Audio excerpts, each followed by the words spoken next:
Hello and welcome everybody to another edition of Wednesday Night Fights Online Edition, episode 16, coming to you from, what's this, PS4 format tonight? That's right, rollback is official for BBTAG, ladies and gentlemen, and tonight we are kicking things off with our first PS4 rollback bracket.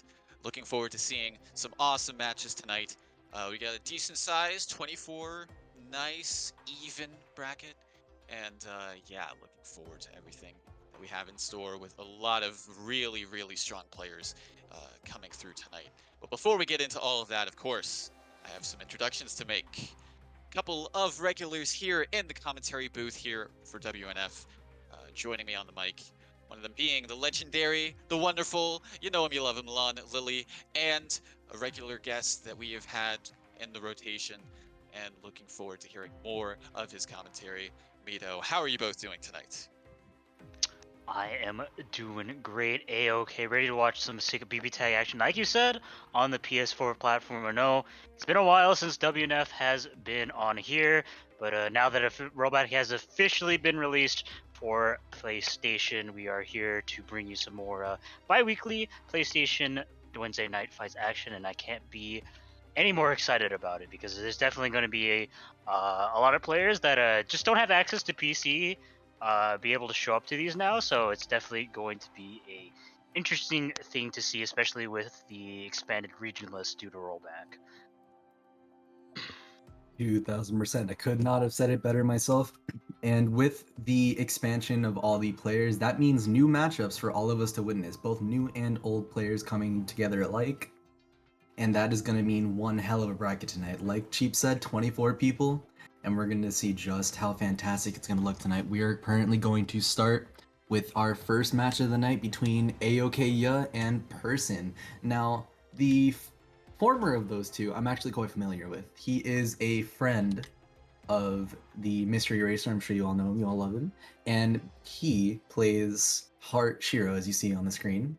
While the other player is who I believe to be also known as Scrape Cranberry, who has participated in a bunch of other tournaments such as Untamed Gaming. Rocking with the same team that he usually does, Brogna Akatsuki. And I'm not actually sure how this matchup would go. Obviously, Rogna would have tons of difficulty dealing with Heart while she's in the air, due to the fact that he doesn't have the greatest air buttons. But being able to control the air as well as she does, but I'm not entirely sure how this would go yet, so I'm curious to see how this would play out once we get into the match. What do you think, Lon? Yeah, definitely.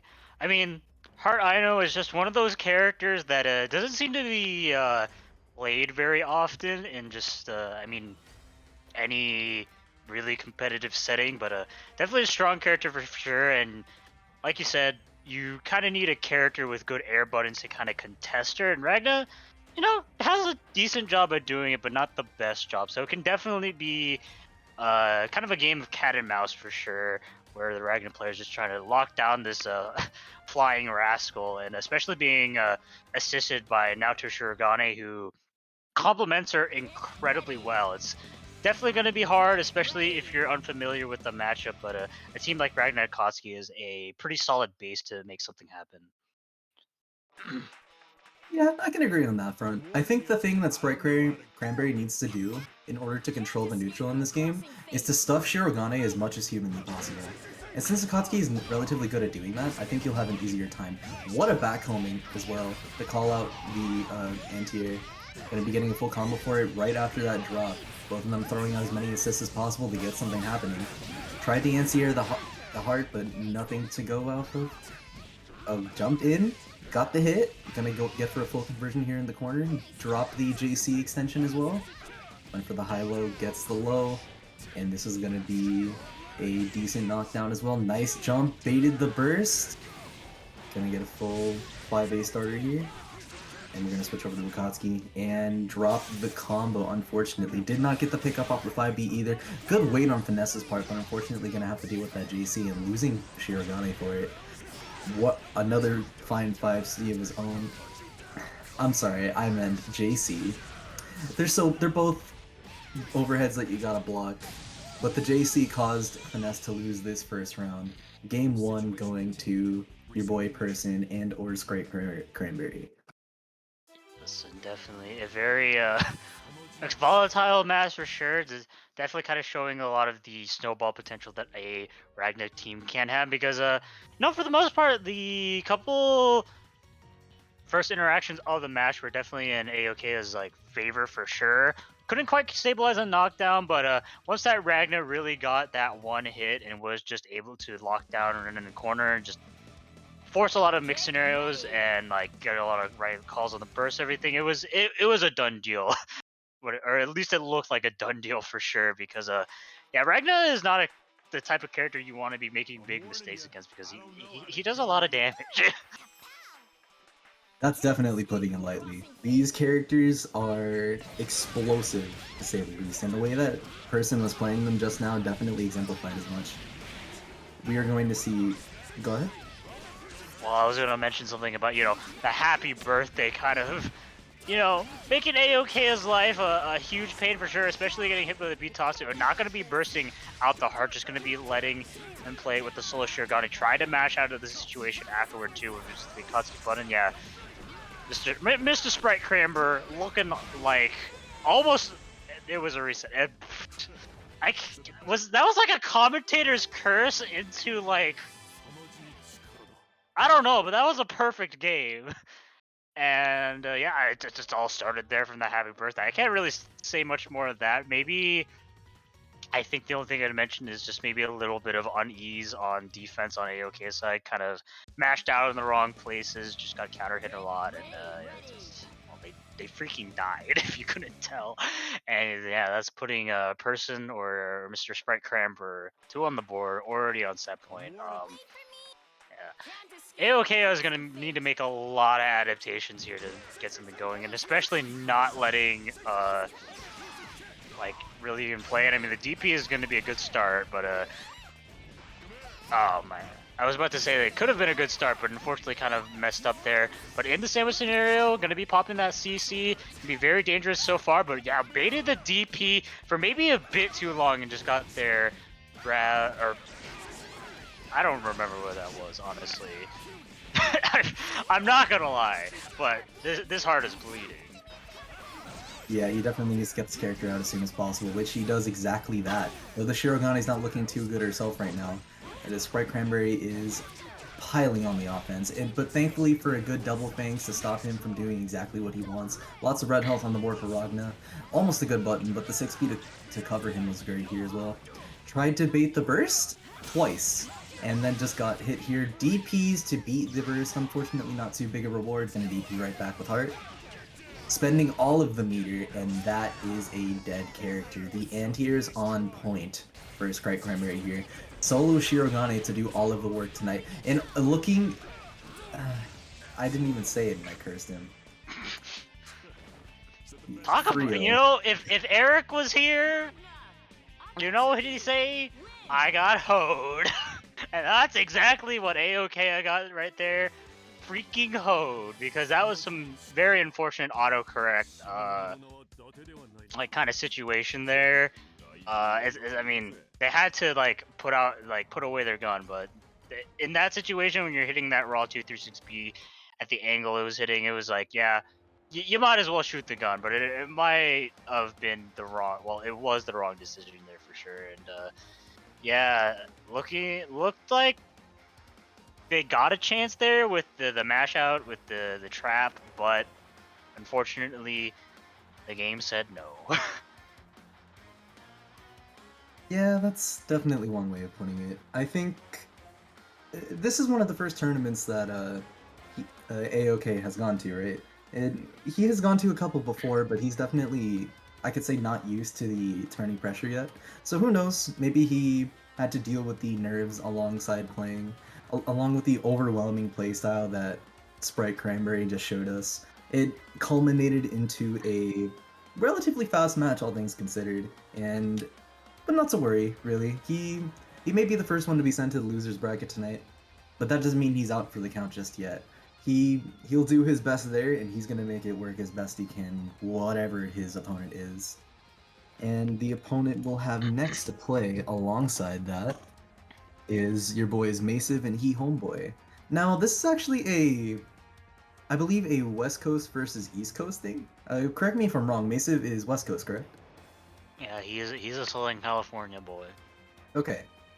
So, yeah, this is a West Coast and East Coast showdown here, because He Homeboy is a Florida resident such like myself, and he's quite the monkey. I'm not even gonna sugarcoat it here. He's my boy.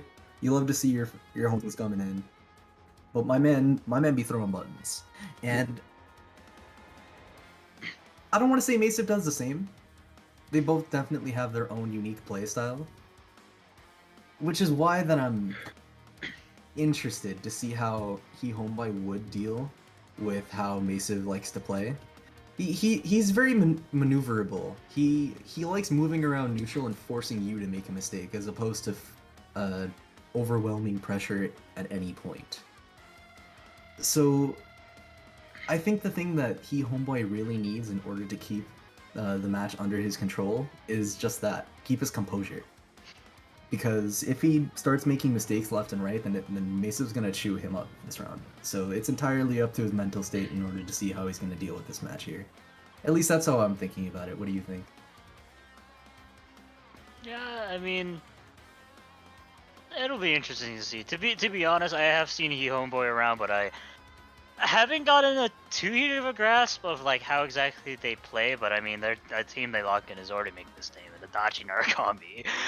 Very, very incredibly strong team. But I feel like Ore Mai, which is Mesa's main team, has a couple of good tools to like deal with it, at least like, compared to some other teams. But it's really all about just how Mesa really controls the matchup, because I mean, if the matchup isn't being controlled by you, it's definitely going to be controlled by them because of just how strong Adachi Narukami's like neutral presence is, just with AZO, BZO shenanigans, just immense lockdown. So yeah, Mesa definitely got to be on his toes when he deals with this team. And I mean, yeah, using that My 5P is probably going to be one of your best tools against it. It's just a full stream bullet.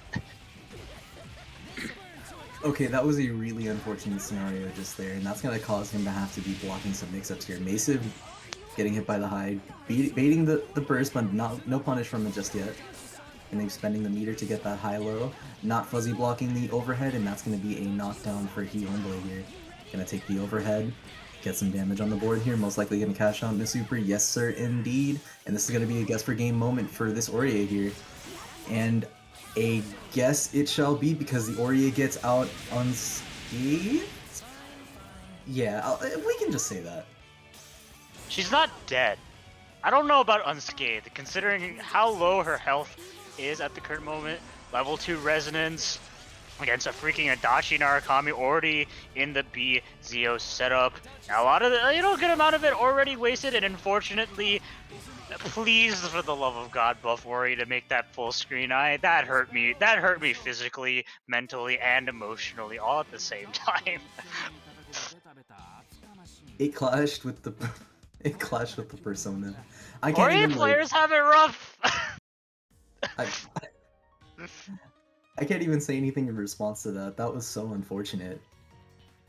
The amount of tomfoolery at play here. And at the end of the day, Adachi Narukami is a funny team. But my Mayumi also a pretty funny team. Definitely. What are funnies? Yeah, I mean, Mai also one of those characters you don't really see a lot too. But in terms of prominent Mai team comps, this is like the only Mai comp in a lot of people's eyes because of just how strong it is, and it's for one simple reason: DP assist. Like that, this team enables that to such a strong degree. It's kind of disgusting. A team that transcends the nerfs of previous patches and allows themselves to take advantage of that in a meta that doesn't have that anymore is so huge for this team. Not only just because of how strong it is as a whole, but because nobody else has it, it makes it all the more sought after. So seeing it now, and seeing how it is absolutely infuriating this homeboy right here in this next match here. Gonna get his burst baited, but unfortunately the punish was not there. Not too much damage on the board here. Gonna press that JV, trying to make something happen here. The health bar is relatively even. Nice anti-air from Masive here. Gonna be taking him all the way to the corner here. Gonna take a good 7-ish K. And push block there. Almost getting the CC pressure here. Oh no, the grab. That's straight to the corner for him, and possibly an Adachi out. Interesting ender there as well. Gonna be going into something simple here. Command grub. Okay, baiting the burst. Going into a basic combo here. Gonna get the super knockdown as well. Did not block the overhead. Fuzzy block was incorrect, and that is gonna be not a dead character, I don't think. Yeah, especially oh! It could have potentially been a punish there, but unfortunately Mesa not quite ready for it. But left here was Solo Yumi, two live characters for sure, and one dead Yumi. That's what's happening. Unfortunately, didn't get to pop the resonance there. Just got hit by the big JA, and that will be game 2 going over to He Homeboy. 2-0 for He Homeboy. I have to confess that this is not exactly how I was expecting the match to go. We discussed our theories before it begun, but I did not think He Homeboy would be controlling the neutral as much as he was, considering how Mesa really likes playing it this way. We were talking about DP assist a lot as well, but we didn't see it nearly as much. Most likely due to the fact that Homeboy didn't exactly give him the opportunity to. Yeah, I mean, name a better team comp to make sure your opponent doesn't get to play the video game like like Yu Adachi. The only one I can really think of is probably, Yumi Adachi. It's really hard to get out of all the corner shenanigans they got going, and you give them an inch, they'll take the entire mile, bro. A mile is a bit of an understatement. They're gonna go on the highway 70 miles an hour and take all of their health alongside of it. Okay, gonna be doing some basic pressure here. Try to push block out and make something happen. Nice jump cancel on the 5AA. Mesa taking a big hit for this one. Gonna take to the corner. Azio Ender here. Oh wow, okay. Does 214C after the assist to keep up the pressure as much as possible. And this is almost a dead character. Gonna press the command grab to kill the Yumi. Tried to air the Adachi, the JB coming out too strong. The 2B not working as well. The solo Mai on board here gonna have to deal with his BZO mix. I mean, what can I say? This is just a rough situation to be in. But does find a good, find a good thing here with the EX dive, and was able to bait that throw. Wow, that was some hoery. Unfortunately, yeah, that 2B whiffing, but does find the air-to-air hit, not able to fully confirm off it, but will be able to frame Tribe right after that dash. Massive. Gonna be needing way more hits than just this here, especially considering those life totals, but I mean, he ain't stopping, he ain't deterred right now. Yeah, he's not worried in the slightest. I really like that IAD back from Homeboy, because he has been doing a lot of pressure in order to both beat push block and try and get something started. And speaking of getting something started, that is almost the end. A sliver of health evaporated away. Not blocking on this wake up here. Homeboy taking it as a 3-0 clean. What an upset in my eyes. Yes, definitely a strong showing there for Homeboy, especially start off the proficiency that I have with that Narakami dodge comp. And yeah, just I don't have much more to say because it's just like you let the team do the one thing and it does the one thing incredibly well, and then you gotta guess, and that's exactly what Massive had to do there. Just not a lot of chances to really get anything going, and like we said earlier, no really opportunities to do like DP assist shenanigans. Like Massive was either in one corner or the other for most of the set, and it was just like, oh, God, I hate this. I hate this entire time, but that's the game we play. If you're not hating what your opponent is doing, are you really playing the game? I'd say no. You're not playing the game at that point. They're playing the game. Yeah, one player game. That's truly how you play the game. But the only people I want to see play the game tonight are the two people that we're going to have on this next match here with, you know him, you love him, the man of the hour with the Yang Liz. Your boy dropped inputs, or as we like to know him, Orex, against Chop Suey, the winner of the Big 8 tournament last night, the first of many to have rollback, and against 50 other players, one of them being Caterade, in a fantastic match and winning 9-1. So he, needless to say, is on a roll recently. So seeing how Orex is going to have to try and stop the train that is coming at him directly right now is going to be one hell of a fight as we move on to this round 1. Yeah, but I mean, Orex definitely not a slouch of an opponent for sure.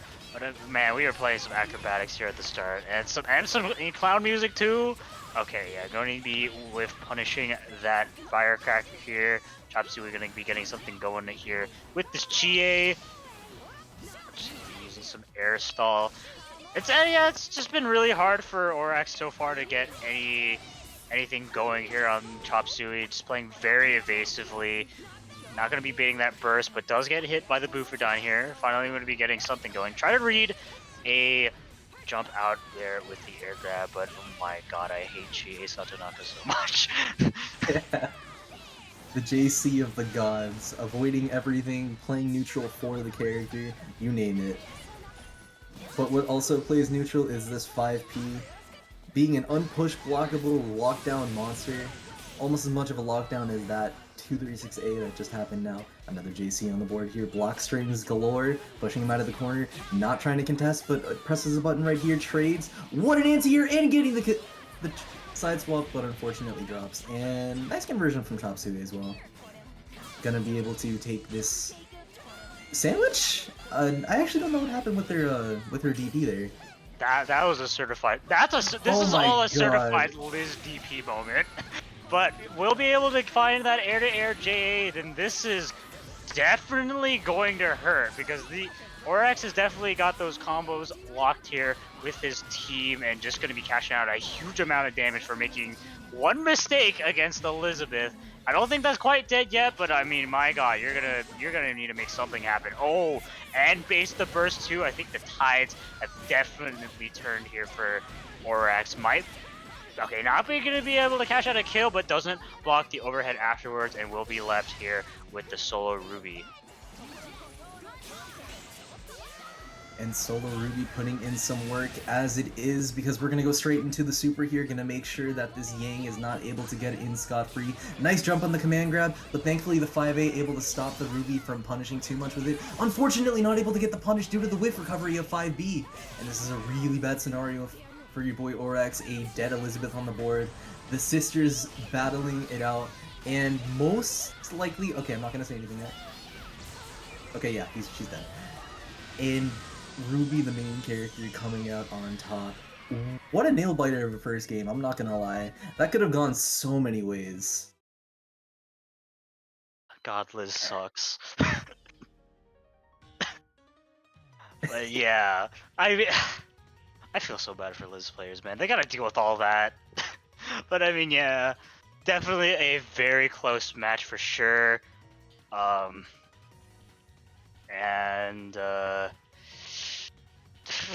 I don't know exactly what was the tie turner there for Chop Suey outside of, well, just Liz being unfortunate and just Chop Suey not really getting punished for it. But yeah, at the start there, very much a game like incredibly favored in Chop Suey's side, and it's like it was looking really rough. But I think a really good thing to like make note of Orax's team is the fact that, well, while both characters have like kind of their installs up, you'll get murdered for sure. We saw like off a freaking JA starter, like Orax did around like 12k, I think. It was insane.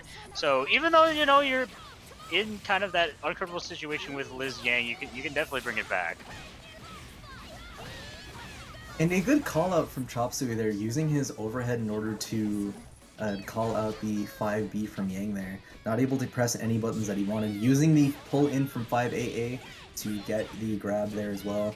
A cheeky reset from him. And to get the ender here, not getting the one he wanted, but nice cancel in JA to make it a hell of a lot more difficult for him. Using the JC to try and stop the 5B from getting any distance. I think what I really like about Chop Suey's play is that he's using the persona and breaking it as much as possible to make Liz whiff all the time. Because if there's anything that Liz is really bad at, aside from the obvious, it's the fact that this character cannot break her persona without being in a million years of recovery. And as we're seeing right now, it is paying off in spades, but not similarly to that command grab here. Gonna be getting grabbed here into a knockdown, maybe the reversal that Orax needs. Just gonna go into the 5A auto combo, gonna be blocking here. The 2B having too much whiff recovery, being able to press 2A twice. Solo Yang with a sliver of health on the board, not gonna be able to pop resonance just yet. They are playing a solid neutral, not blocking low. Just gonna take all the damage here, no burst. There's the burst. That I was really surprised about the decision to burst like there of all places, because I mean that they could have bursted out so much earlier, but going to be losing a character off that, and this is so much more momentum for Orax here, especially since these in semblance of resonance. I mean, level 4 resonance on Chop Suey's side, but a nice run over, going to be stopping the chaos there. That could have been a potential run back for Orax, but it's going to be whiff punishing that firecracker and winning that game. Man, I mean, Orax has lost both these games so far, but definitely been making a statement for like just how willing they are to like play those out, and it's been helped a lot due to just semblance Yang and just awake Elizabeth, giving him that like a little extra oomph, like when he's down, to really like be more aggressive and get more rewarding punishes. It's just he can't seem to find like some early game momentum to really make those like flashes at the end like matter as much as they could. And I mean, I think it's a simple thing of just Orax can really lock down the early to mid game. Like he should be fine. We've seen what his semblance Yang can do against both the Chop Suey's characters. It's just getting to that. It's really hard against this team. Yeah, 2000%. We were just talking about DP assist earlier, but we just saw it happen again. it didn't really mean anything really, but surprisingly that 5B did mean something. I really like the choice to go into the C follow off the Rekka there to get as much corner carry as possible, and that is going to pay off in spades here for your boy Orax. Going to get this knockdown here. Got the overhead, but unfortunately Chop Suey bursting out just as that happens. Nice call out there, using the jump cancel in order to beat the burst, but unfortunately trying to anti-air Ruby with a DP and losing the main character here for his troubles. Solo Liz gonna have to put in a ton of work to make this happen. Yeah, I mean, one aspect of this matchup we haven't really gotten to see so far are the potential for power charge combos on Chop Suey's side. So, as 4 bars right now, that Liz's life total, you know, it's looking relatively healthy. It can be gone in like a literal instant. So, Orax had to be really careful, but does find that nice command grab here. Going to be cashing out a little bit of damage, but here, man, the odds are so stacked in his favor, and they're about to be stacked quite against him, as I'm pretty sure this is a dead Elizabeth. Hold on. Nah, if I commentated curse, I mean, Chop Suey's got to hold that. You know what? If he got reverse 3-0'd off that, I would have laughed at you so hard. That would have been entirely your fault. Look, I got absolutely nothing against you, Chop Suey. In fact, a very good showing there. 3-0. I just hate GA. Understandable. Man. But you know what? Chi is off the screen for now. Moving on to winners. We are going to be seeing our next match with a bunch of other characters. That being Razo versus Legion Pause. Oh wow, okay. This is a matchup I was not expecting to see tonight. Obviously Razo, we all know Razo, the man of the hour.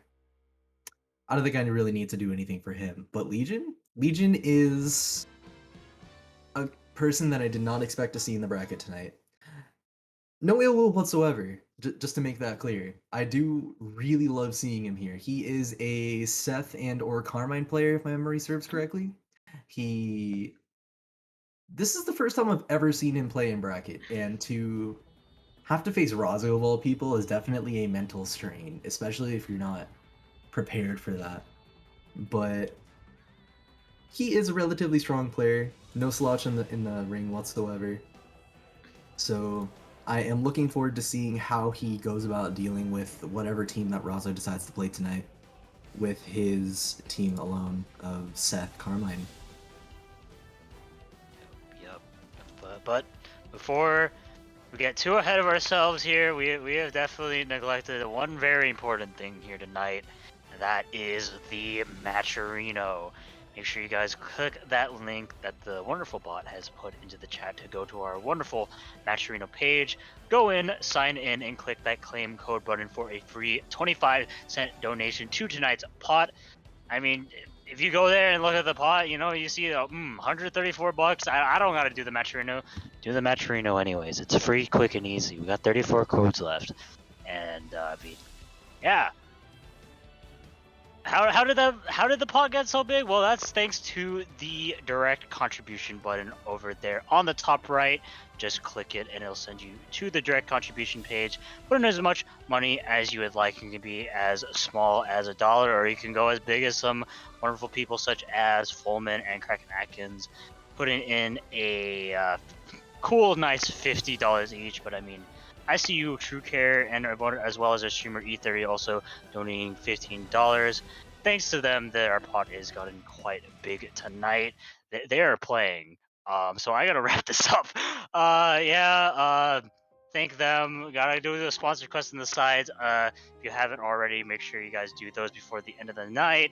Got a lot of wonderful books supplied to us by Kaiten Books, such as The Yakuza Guide to Babysitting, Learn Life in Another World, Welcome to the Ask Crash Restaurants, Yakuza Guide, Babysitting, I already said that one, Shed That Sin, Ryosaki-san, My Dad is the Queen of All VTubers, Uzumator made his way too annoying, Gotcha Girl Core, and I think that's it. Make sure you guys go check out those in case you want some direct merchandise for your direct contribution. I didn't need to speed up the Matcherino show. I think PS4 was just like, nah, let the man do the Matcherino show. Yeah, but yeah, True. we're stuck in purgatory. We're getting PC tagged. All right, Lon, you know what? I have to make a confession while we're waiting. What? I did not contribute to the You Maturino. mother try. You know what? I'll give you a pass. We haven't chilled the Maturino all night yet. So do it now, or else I will find you and you will not be getting apple pie. Don't worry, I did. But you know what? It's okay. To make up for my sins, I'm gonna donate 20 now for the boys. Damn. Shoutouts to Mr. Mito here, hooking us up with another cool $20 to the Maturino pot. But yeah, I gotta repeat again, do the Maturino code. It's quick, free, and easy.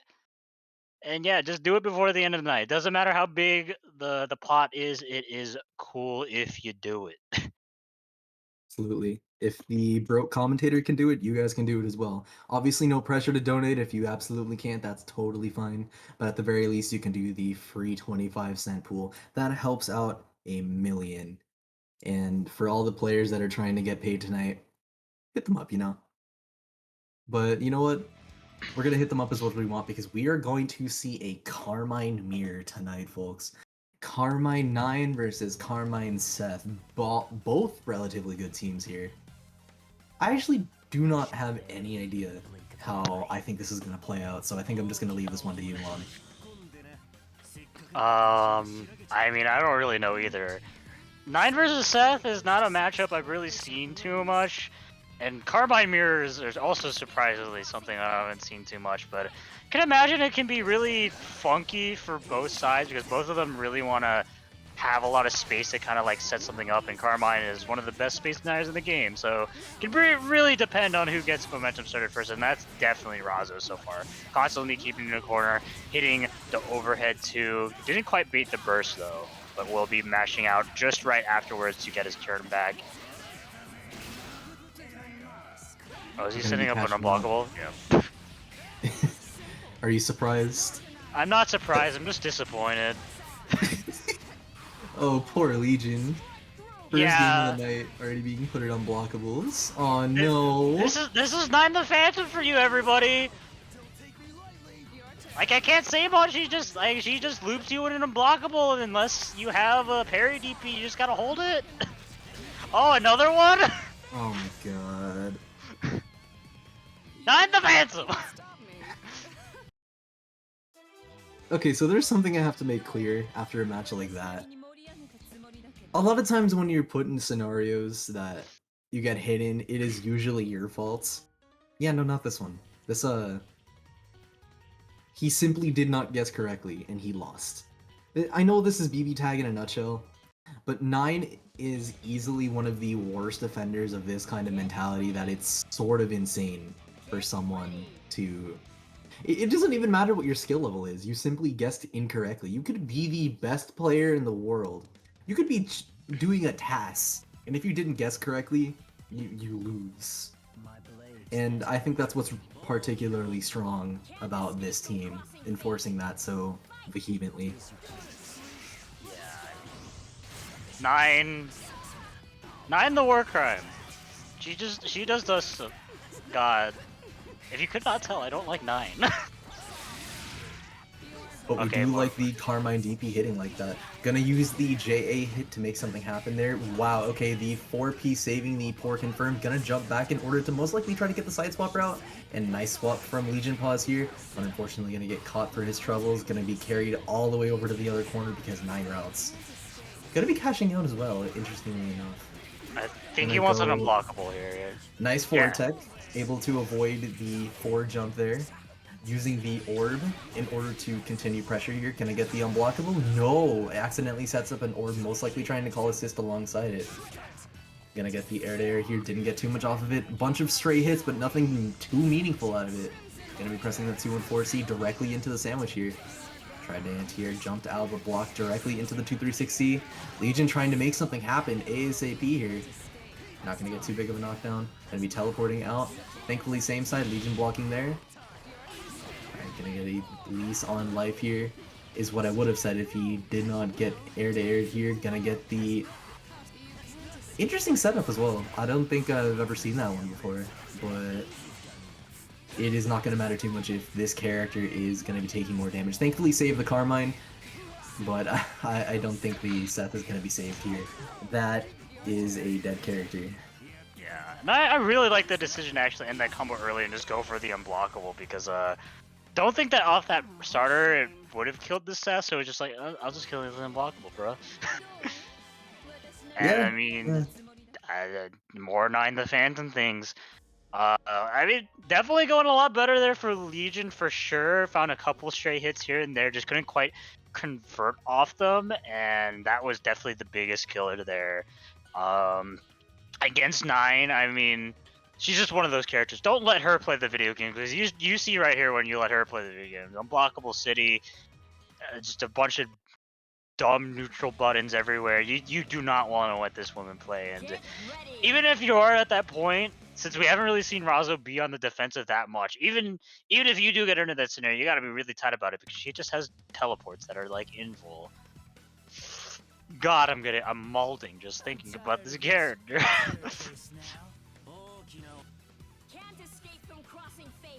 I could really feel the hatred inside of your bones. It makes perfect sense too, don't worry.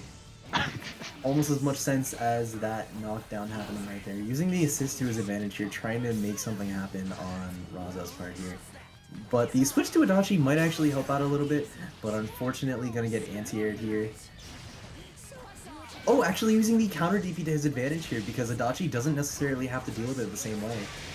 Oh, getting hit by the Bizio, that's huge. Gonna set up another one. And get an unfortunate drop here, gonna be comboing directly into the side swap here. I swear I can speak words. And the words I'm about to speak is going to be the unblockable. Tried to super out, does not want to deal with it, but unfortunately he's going to be put right back in that scenario, going to be dealing a lot more damage. This is so unfortunate. I don't think I even have anything to say about this. This is 9 the Phantom TM. Okay. Oh, hi. Yeah. Hey, you want another unblockable? This character's fair and balanced. I don't even have anything else to say about that. Usually I like doing a long analysis on that, you know, just telling what the players might have been thinking. I don't know. I have nothing to say about that match. That was such an unfortunate set. And it was of no fault of Legion's whatsoever. There was nothing he could have done once he got knocked down. And it looked like he was desperately trying to make something happen too. There were so many instances where he made an air-to-air, but accidentally went a little too far with it, maybe got counter-hit.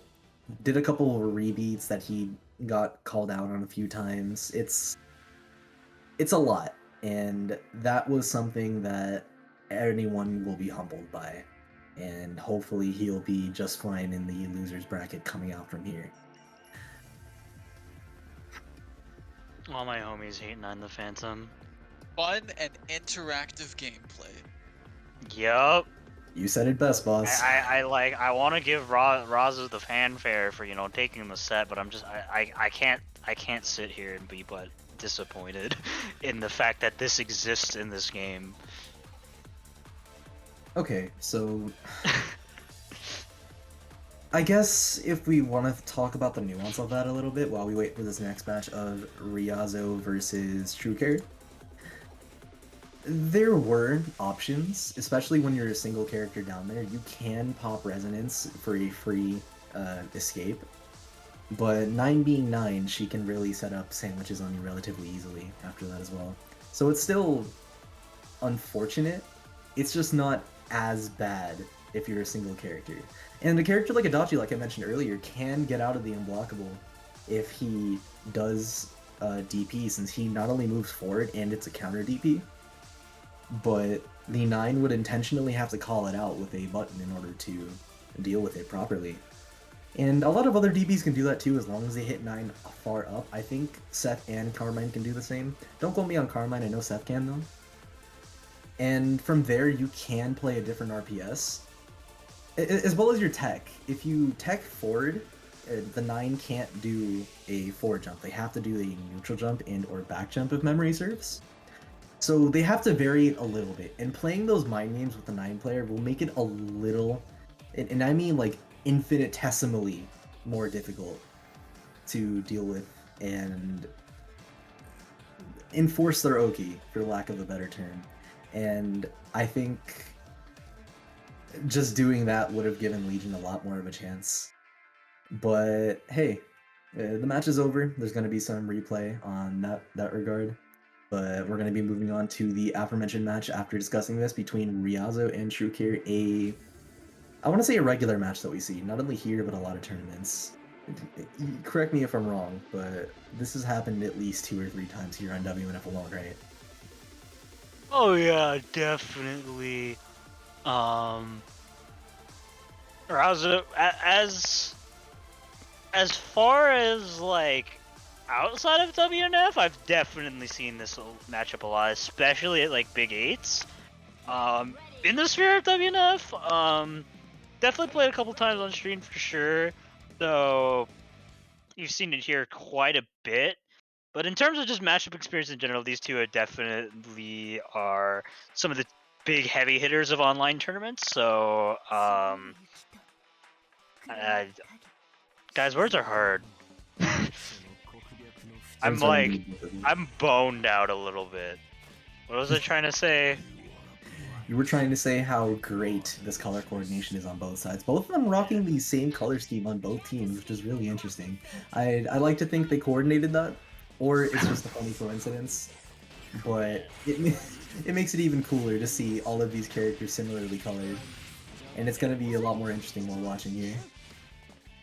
Yeah, going to be getting that JA hit. Going to be getting out the orb. Oh my god, they're playing some acrobatics matches right here. But a nice 4P able to catch the backdash, and I mean another nice 4P to catch that air TrueCare. Finally getting some Oki here. Oh yeah, try to fake out the teleport. There was nothing there though. It's gonna be descending and almost got whip punished there by the Seth 5P. Ryazo DPing out of the situation. Oh yeah, that is definitely gonna hurt. Ryazo definitely gonna be getting a lot more momentum off here. This gonna get that command grab ender, set up an orb, and maybe get a conversion. That was sick. That was really cool, yeah. It would have been even cooler if it wasn't a blue combo. Just gonna go straight into Super Who. Yeah, get the kill. Okay. Yeah, a good reactionary DHC on TrueCare's part. Even if he did take the damage, that was still a lot. But it did make a difference here. And that JC also doing as well. Swapping into the corner for his troubles too. Oh, getting hit by the overhead. Gonna have to be blocking here. That's... I know Neo doesn't do a lot of damage, but with 4 bar on the board after this combo and a CC to boot, yeah, that's a dead character. Most likely won't even need it after the super question mark. Yeah. Dead character, Ryazo left to the solo Seth. Yeah, and set up already in the sandwich scenario, forcing out a DP almost immediately. TrueCare taking the first game, which was a very, very back and forth game. Yeah, you could definitely say that. I think... How do I want to go about describing this? I think Ryazo was trying to force his game plan upon TrueCare without ever really thinking about what TrueCare is doing himself. Because obviously you want to get your offense started so you can kill the character as soon as possible, which is your goal. But if you're not able to maneuver around the characters in question, then it's a lot more difficult to do anything. So I think it might be overdue to maybe step it back a bit, try to slow down the match to as fast as he wants it to play, which he can do with the characters on screen, because Seth can force the neutral to a crawl if he wants it to be. So he definitely has a team to do so, and I'm going to love seeing how he does so here in this next match. Yep. So they start out with the Yumi this time. Nice jump over. Unfortunately, could not quite convert off the air, but still maintaining the momentum and found the active swap mace, but not going to be baiting that burst. And this Susano getting for free. Oh, I think that he wanted that 2-1-4C there, but just didn't get it. Yeah, the slight misinput there was unfortunate. DP'd out, but thankfully it was an assist starter, so it's not going to be as much damage as usual, Susan. And we are going to go straight back to the corner here, going to take the Oki.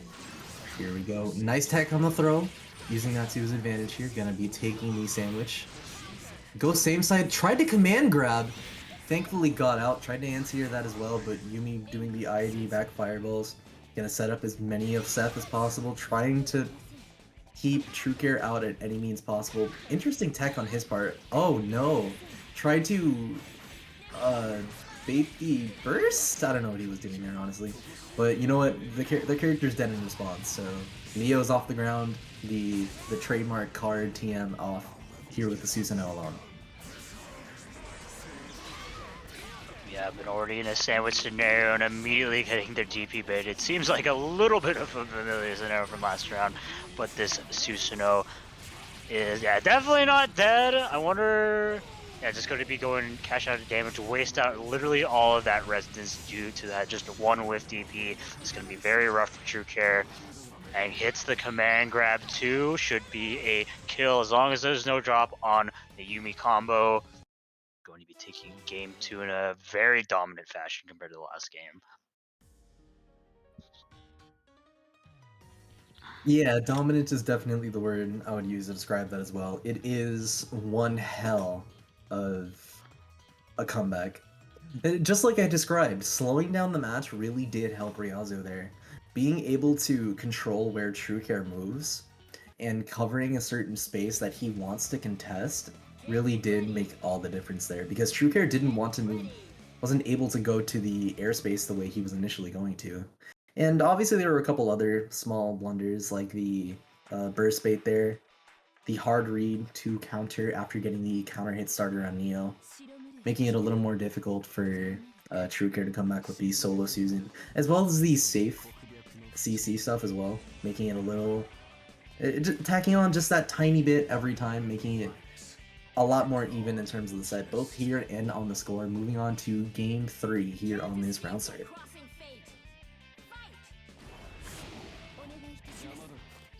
And that round start is going to be one hell of a blow up, because this character is going to be getting hit with the standing loop. A little more difficult on Yumi due to her small stature.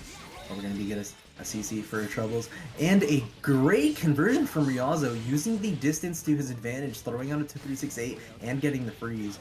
Nice stuff to be using the parasol there. Going to be getting the low. Nice block, push blocking the 2B to avoid any sort of mix. Using the orb to his advantage here. Getting out as soon as possible. Lots of that on the board. Oh wow, late hit 2C making the difference there. Thankfully it wasn't enough to actually have anything punished. Alright, gonna be pressing all these buttons here. Nice counter in order to deal with the orb. Gonna be getting the 4P conversion as well. Gonna drag him all the way to the ground and to the corner over here. Gonna swap around him and almost beat the burst, but it was a little too close as Yumi's burst doobie did not get that conversion. But we are gonna get the huge hit on this Susan here. And with no burst to speak of, this is going to be a dead character regardless of what happens. I like the recognition to use a single bar as opposed to two, make it a little easier on him. And we are just going to go back to neutral with the solo Neo in level 4 Resonance. Oh yeah, definitely. He's probably expecting a cross up there, but just was met the loving fan of Yumi, and Ryazo taking the third game, putting themselves on set point.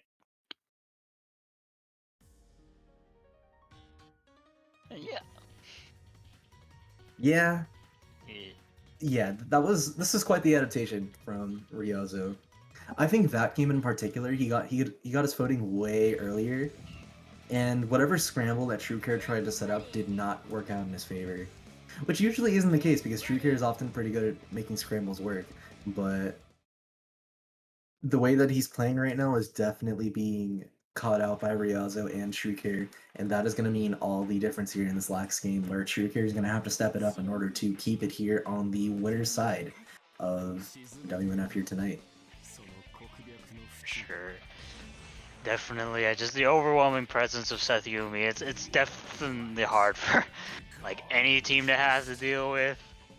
And those sandwiches being created by Ryazo just off the set 5P have been getting him so much value. As you see right here, I mean, just the very presence of it can like cause you to get hit.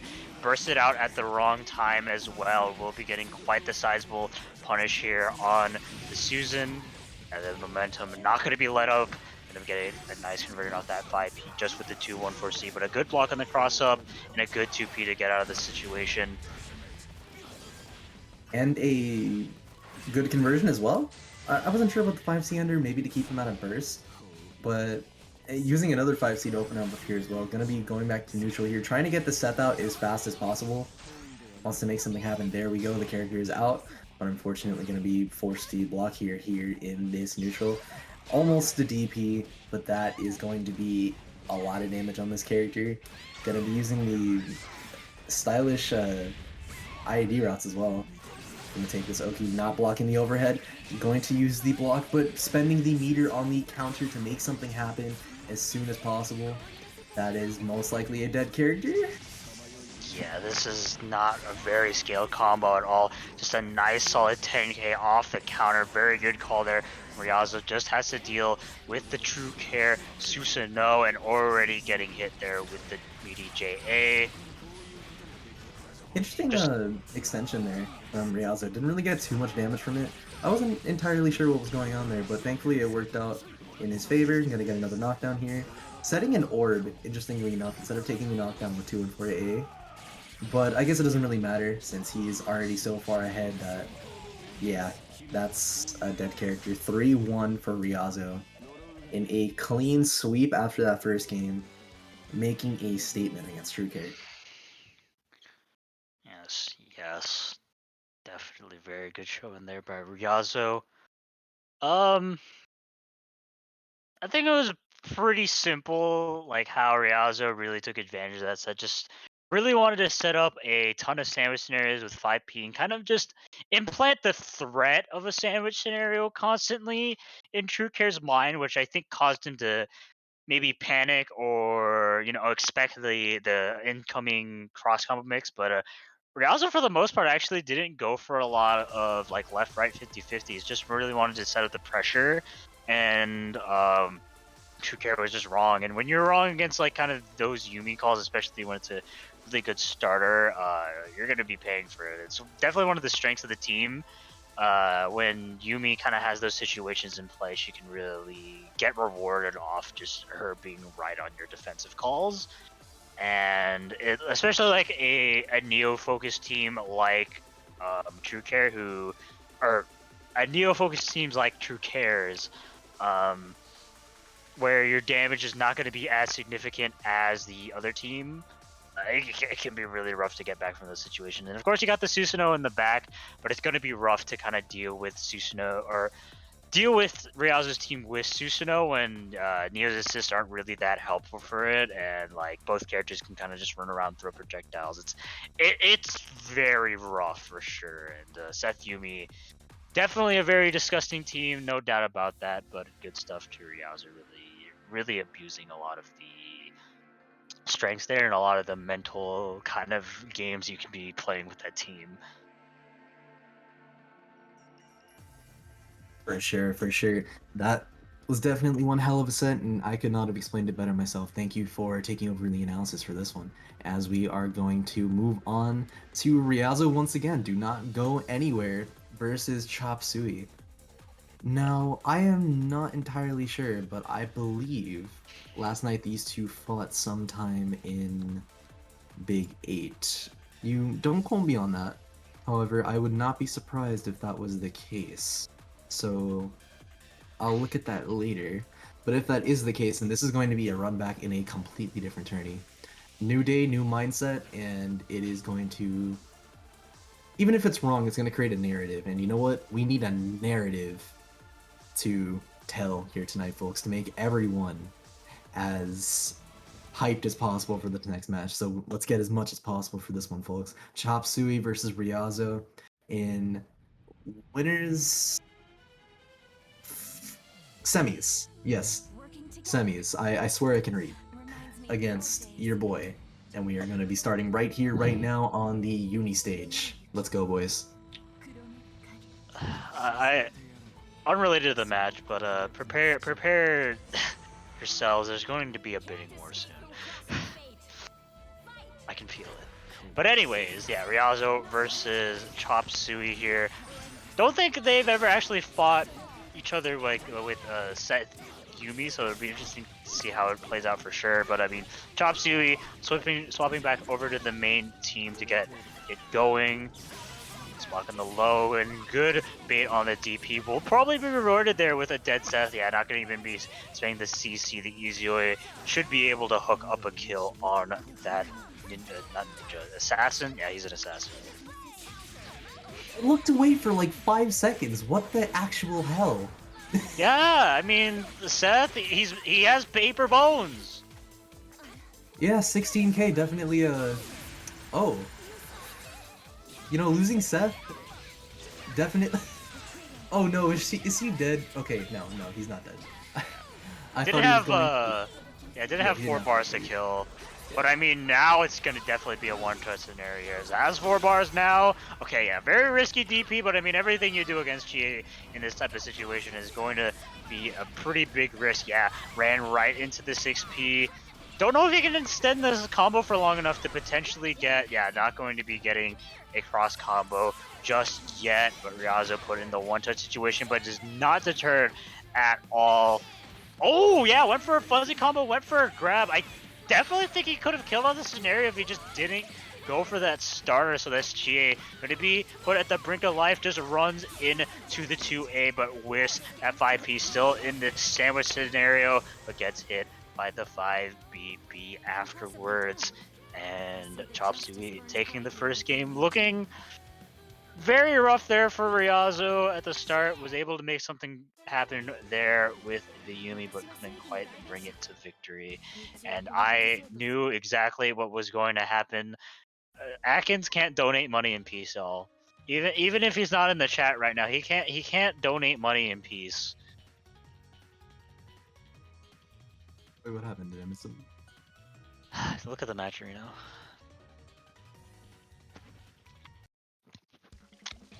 You know, This happens every time.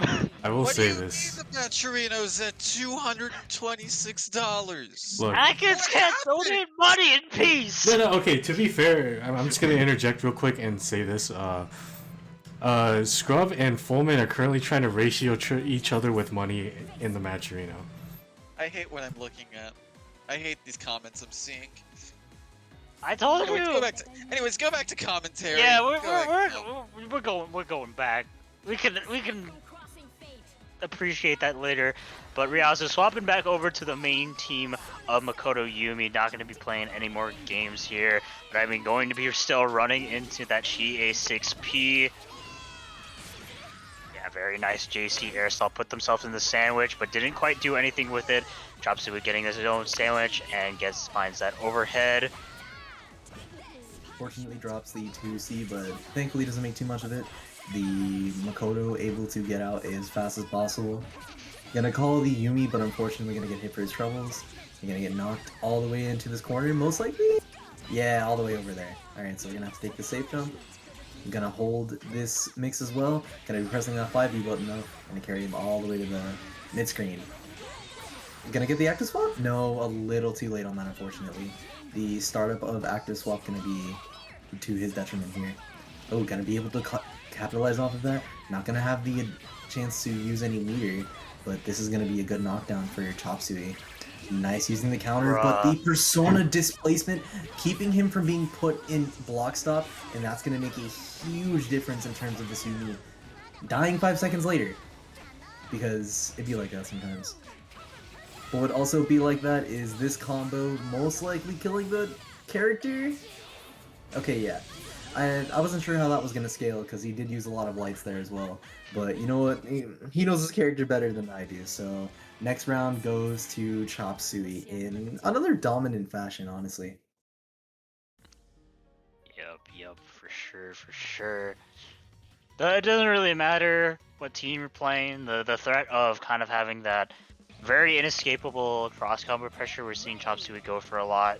combined with like Easy's like mixed potential, it's like it's disgusting for anyone to have to deal with. And I don't know, just don't let them play the video game. That's you can just say that about a lot, but I mean, I think for a team like Riazo, it's going to be a little bit hard to kind of contest a lot of the things Izuyoi Jay wants to do. Both of them kind of like playing in the air, while both Yumi and Makoto aren't exactly built for that. So it can be a little bit rough to kind of just pin them down. Yeah, needless to say, Ryozo's already having a bit of trouble with that, trying to make something happen here on this round start.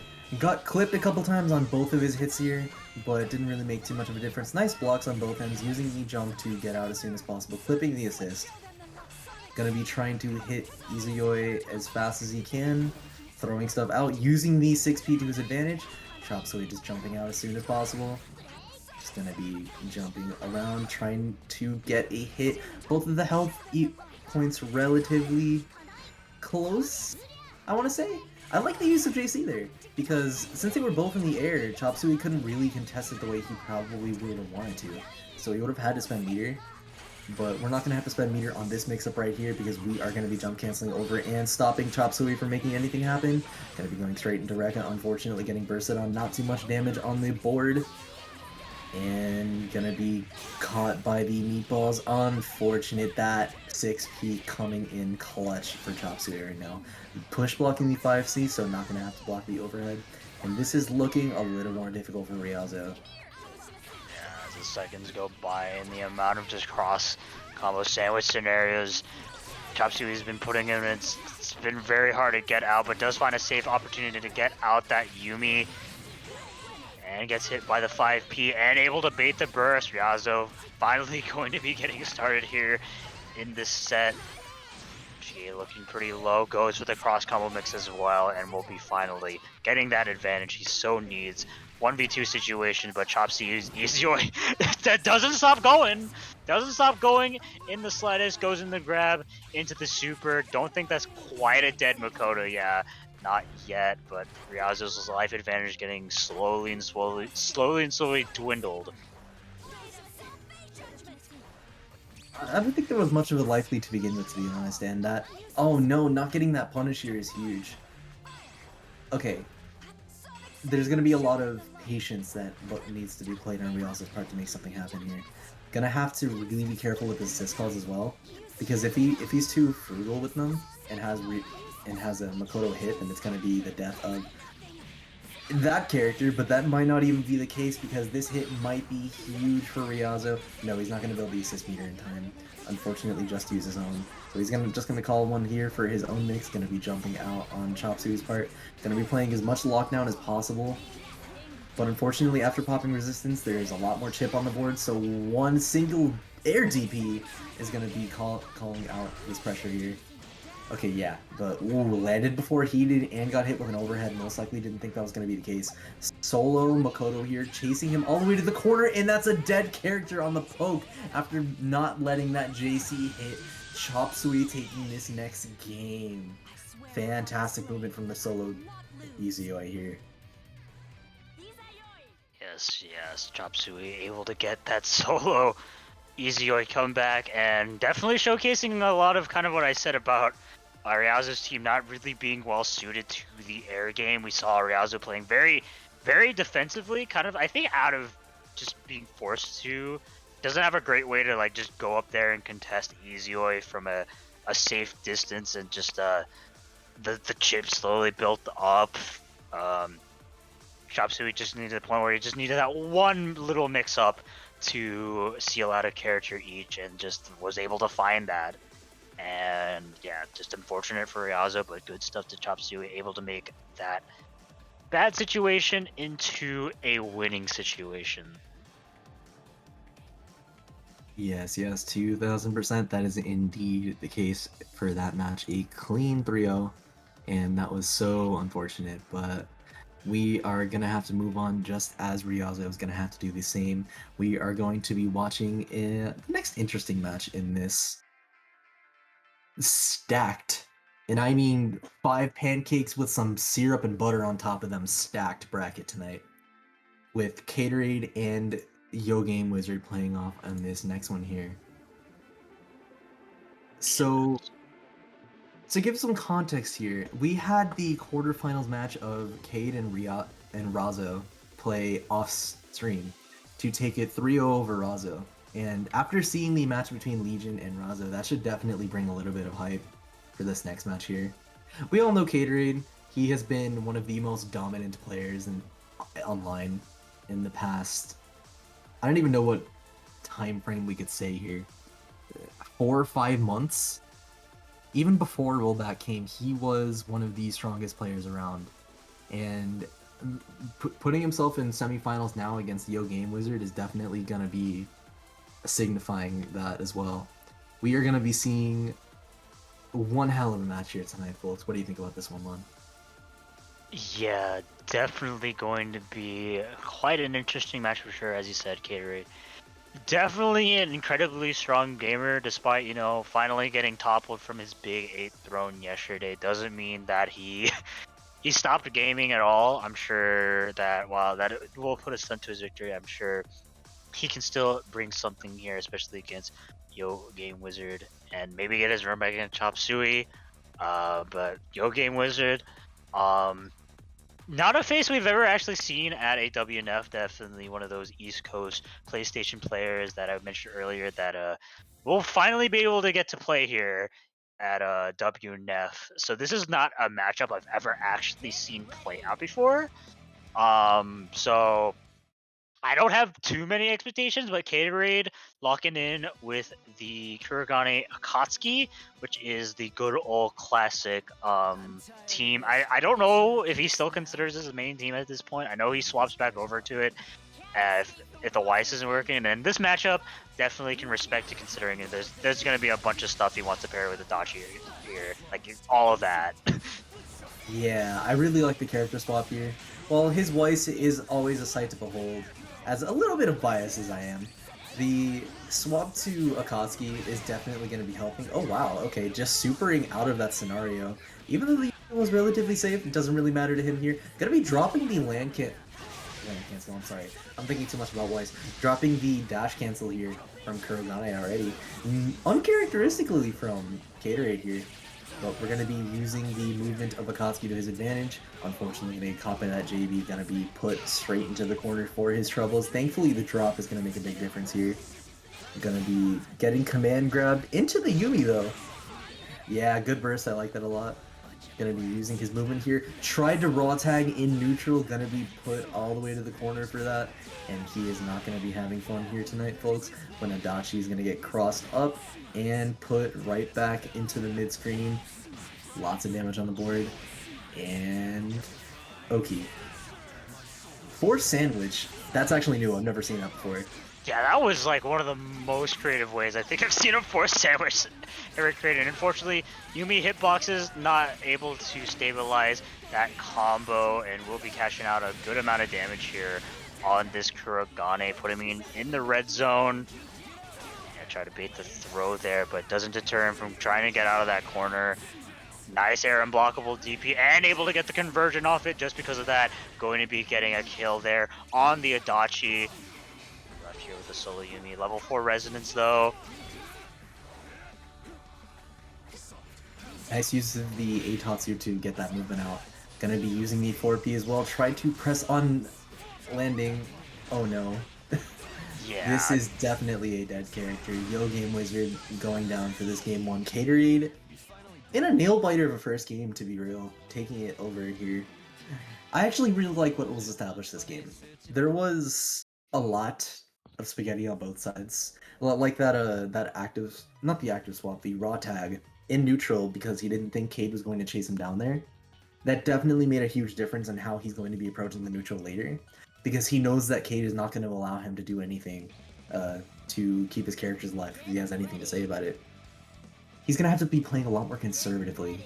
And with a team like this, that is definitely one of the really big achievement to make. And Yo Game is already on the back foot here with Cade making that statement already. I am curious to see how he's going to respond back with this conversation going on between them right now. Yeah, so we'll have to see.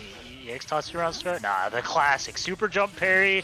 One of Caterade's favorite round starts for sure. Didn't quite work out there. I swear to God, if he got a conversion off that. We are getting a conversion. Wakaski might be hooking it up. As it always do. Nice block on the left. Oh! And keep taking advantage of it too. Oh no. The spaghetti. Okay, this is fine though. Are you sure it's fine? I don't think Yes, it's this is fine. Are you sure it's fine? This Tadachi might be freaking dead. Nah, he's good. Don't worry about it. Are you sure about that? He's good. Are you sure about that? He's good lying on the ground. Yeah, I know. blocked his face. That's my preferred method of Itachi. Him lying dead on the freaking floor. Okay, I like the use of the cross up there as well. He didn't really preface that, so it's the first showing of that. A little more dominant this time from Caterade, to put it lightly. He did get knocked around a little bit at the beginning, but after establishing his Oki in the corner, he did not get out. That corner was where both of his characters met their demise, and that is going to be one hell of a mental weight on Yo Game here for this final round. Gonna have to make one hell of an adaptation.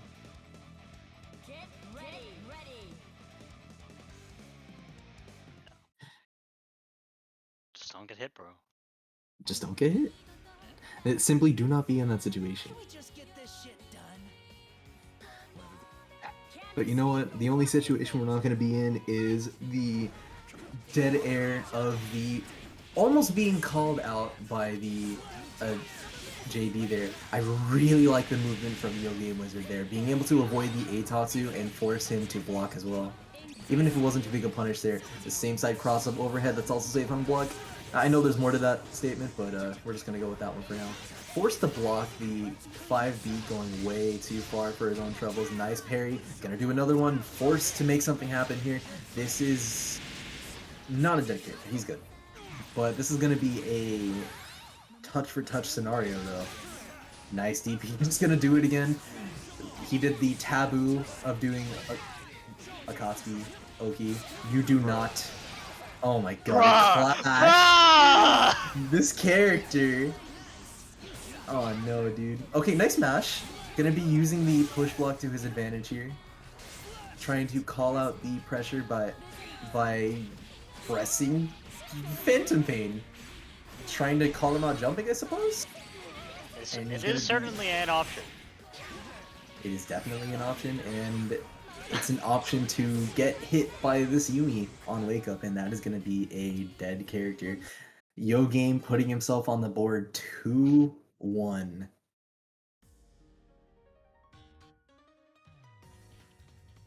Man. That, yeah. Adachi Yumi gameplay.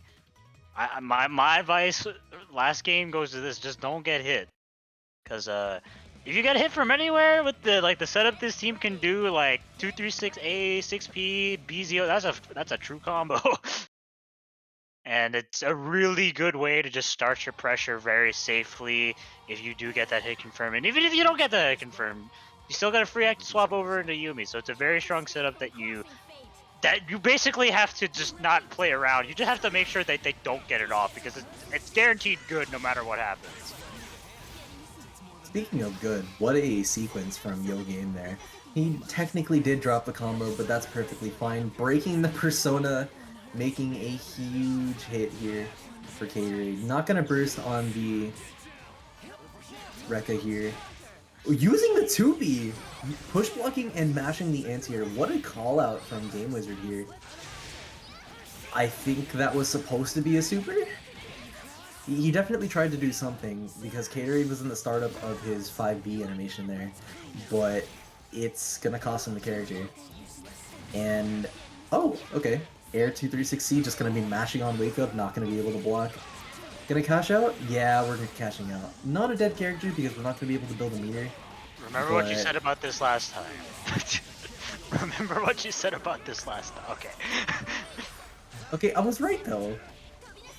Okay, just gonna be jumping out. Solo Akatsuki. Not too big a deal, really. This is if any solo character can do it solo, it's Adachi.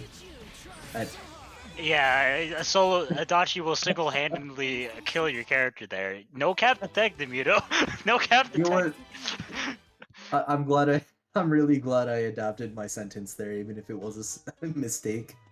We take those, and we're gonna move on to this game 5 here.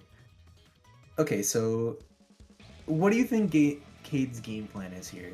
Because a lot of the ways he was moving earlier are not really affecting Game Wizard the same way. He's not able to maneuver around what Game Wizard wants, and that's allowing him to play the offense that he needs in order to get Yumi Adachi's going. So in order to make this happen, okay, yeah, there it is. Nice active swap onto the Yumi there to avoid the Adachi getting hit. He's plus there, I think, but it doesn't really matter if we're going to be hit by that. Nice conversion, using the distance to go straight into Areka. Going to be taking the safe jump here. I think he wanted Phantom Pain, but it's fine, we take those. I mean, Game Wizard going to be taking a hit here for his troubles. And that is going to be a knockdown. Not too strong a knockdown because Caterade was able to get out in the end. Gonna be able to call Adachi here and cross up the other Adachi. I swear there's not two Adachis there. Okay, nice fuzzy. Ooh, the fuzzy. The Yeah, safe burst fuzzy too. Okay, yeah, he did try to press JB there, but it didn't work out in his favor. Gonna get the conversion here. No push block from Yo Game Wizard using the TK after dropping by accident. Gonna go straight. Most likely tried to super, but dropped and accidentally got a grab. I'm just gonna be switching into his character. That's a little healthier in advance. Good stuff, using the parry to avoid any sort of scenario here. And gonna carry him all the way to the corner using the DP8 AS here. And that is gonna be a dead Adachi. Scrambling right now. Yo Game Wizard has to make something happen. Mashing on Reflector, not respecting the plus frames. That is going to be a 3-2 for Caterade in a close set. I was not entirely sure who would win this one, and it definitely shows in both of how they played. Fantastic stuff to both players. Caterade moving on to winners finals with Chop Suey, which we are going to watch a little later as we move on to the losers bracket with Hien and Dawn of the Bread. Yes, definitely good showing on both players here, but Caterade will be moving on, get his run back against Chop Suey there in winners finals. Yeah. I feel like especially so for Game Wizard's team against like Caterade's team, it really is just gonna be a momentum fest to see who gets starting first, because I mean, when Yumi Adachi gets going, it's like it's almost impossible to get out of it outside of, you know, having some perfect defense, and that's kind of the story of the Game Wizard for sure. But in terms of the matchups, Caterade won definitely just a lot of him just getting his corner mix going and just getting really good pressure, really good frame traps, everything, just to really punish a lot of the more, I guess, brash decision making on Game Wizard's side on defense. Definitely a lot of DP's mashes there that were just met with some violence, but yeah, we'll have to worry about that later. Right now we'll be having Hien versus Dawn of the Bread.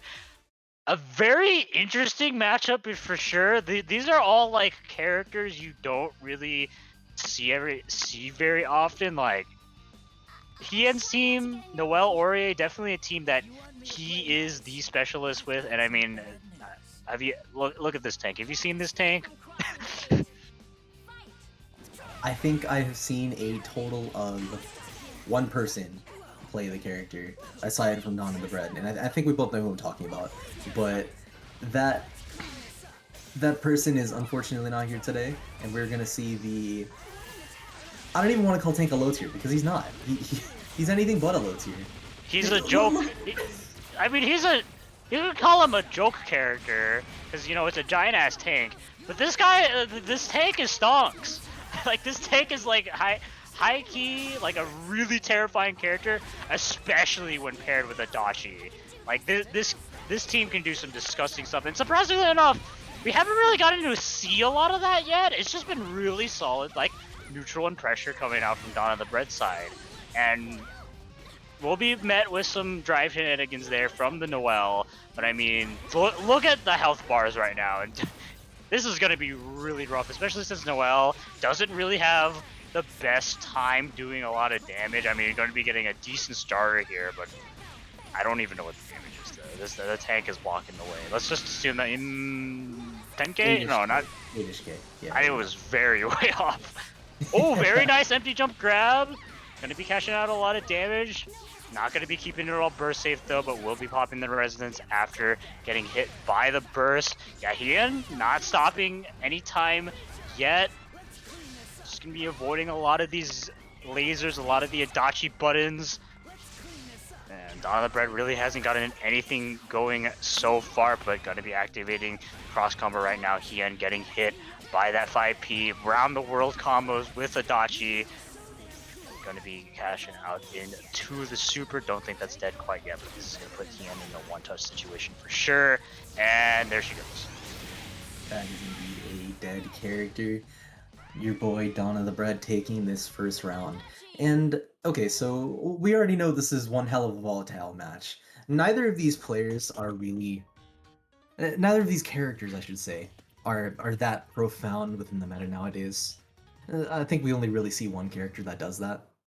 But the way Dawn is moving is really strong because he's using the really fast startup and block stun of Tank's assists to his advantage in order to set up unblockables way more than he usually can.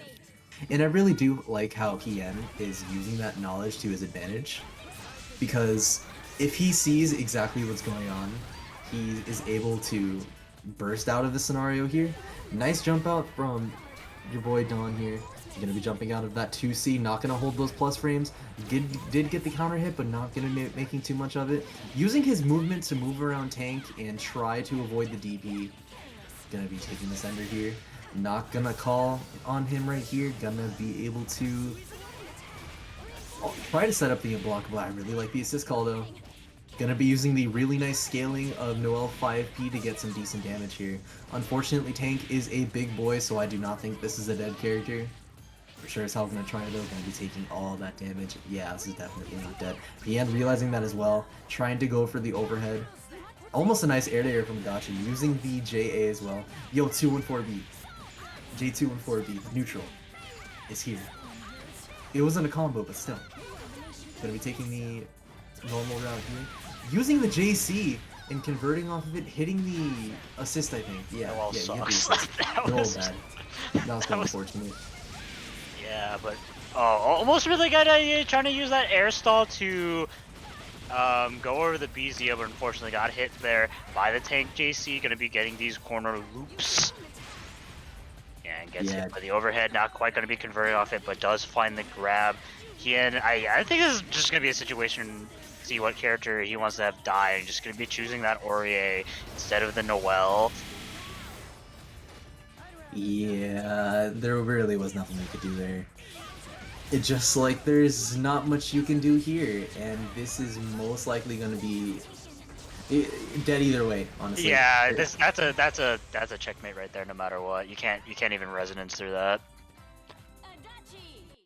He maybe and huge asterisk on maybe could have tried in reversaling and kept it out for just a little longer. He for sure would have gotten hit, but at least he might not have died. But don't quote me on that. I'm just theory crafting here, and obviously it's a little easier to do that when you're not in the match, of course. But Hien sticking with the same team against Dawn, gonna be moving on to this final round. Same stage, same characters. I'm actually not sure on how Hien wants to go about this, because as we've discussed, this is quite literally just do not be in that situation kind of deal. So maybe you have a little more insight on that, but I'm a little lost in that regard. Well, I mean, not getting happy birthday is certainly a good start. You could definitely say that, yeah. It's an easy way to do so, and getting unblockable right into the corner. This team is also really unfair, but it's tank, so I'm a bit more fine with it. I'm shocked there was no burst, but I suppose Hien really wanted to keep the character in. Perhaps maybe he did a little too late here. Just going to be taking the long block stun. Thankfully not getting too much damage off of that. Going to be using the -466 here. Alright, going to be calling the assist. Nice jump out. Unfortunately, Adachi going under, getting a really big hit here. Not going to be able to do... Yeah, not going to be able to do too much with it. Just going to be going into the super to waste the residence time and get back as much assist meter as possible. And JB into 5P. Conversion to a dead character. Dawn of the Bread convincingly taking a 3-0 over Hien. What a stomp.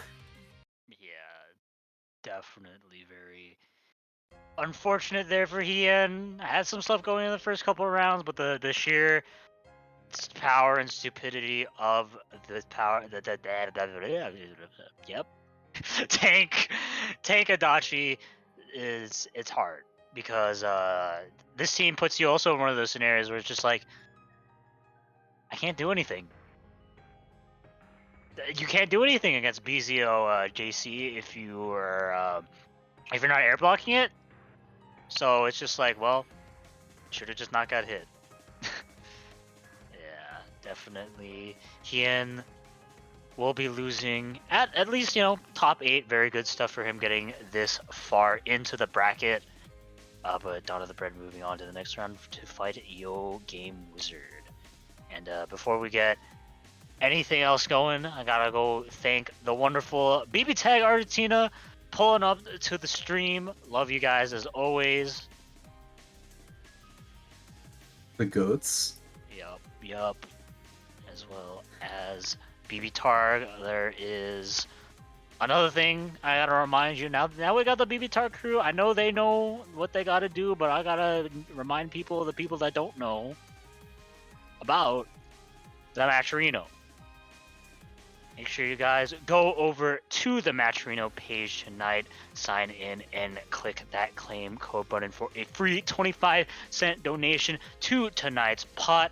We got a lot of those codes used up, but we got 27 of them left. Make sure you guys go over there and do it before the end of the night. But we also got some other ways to donate money to the Matcherino, such as that direct contribution button.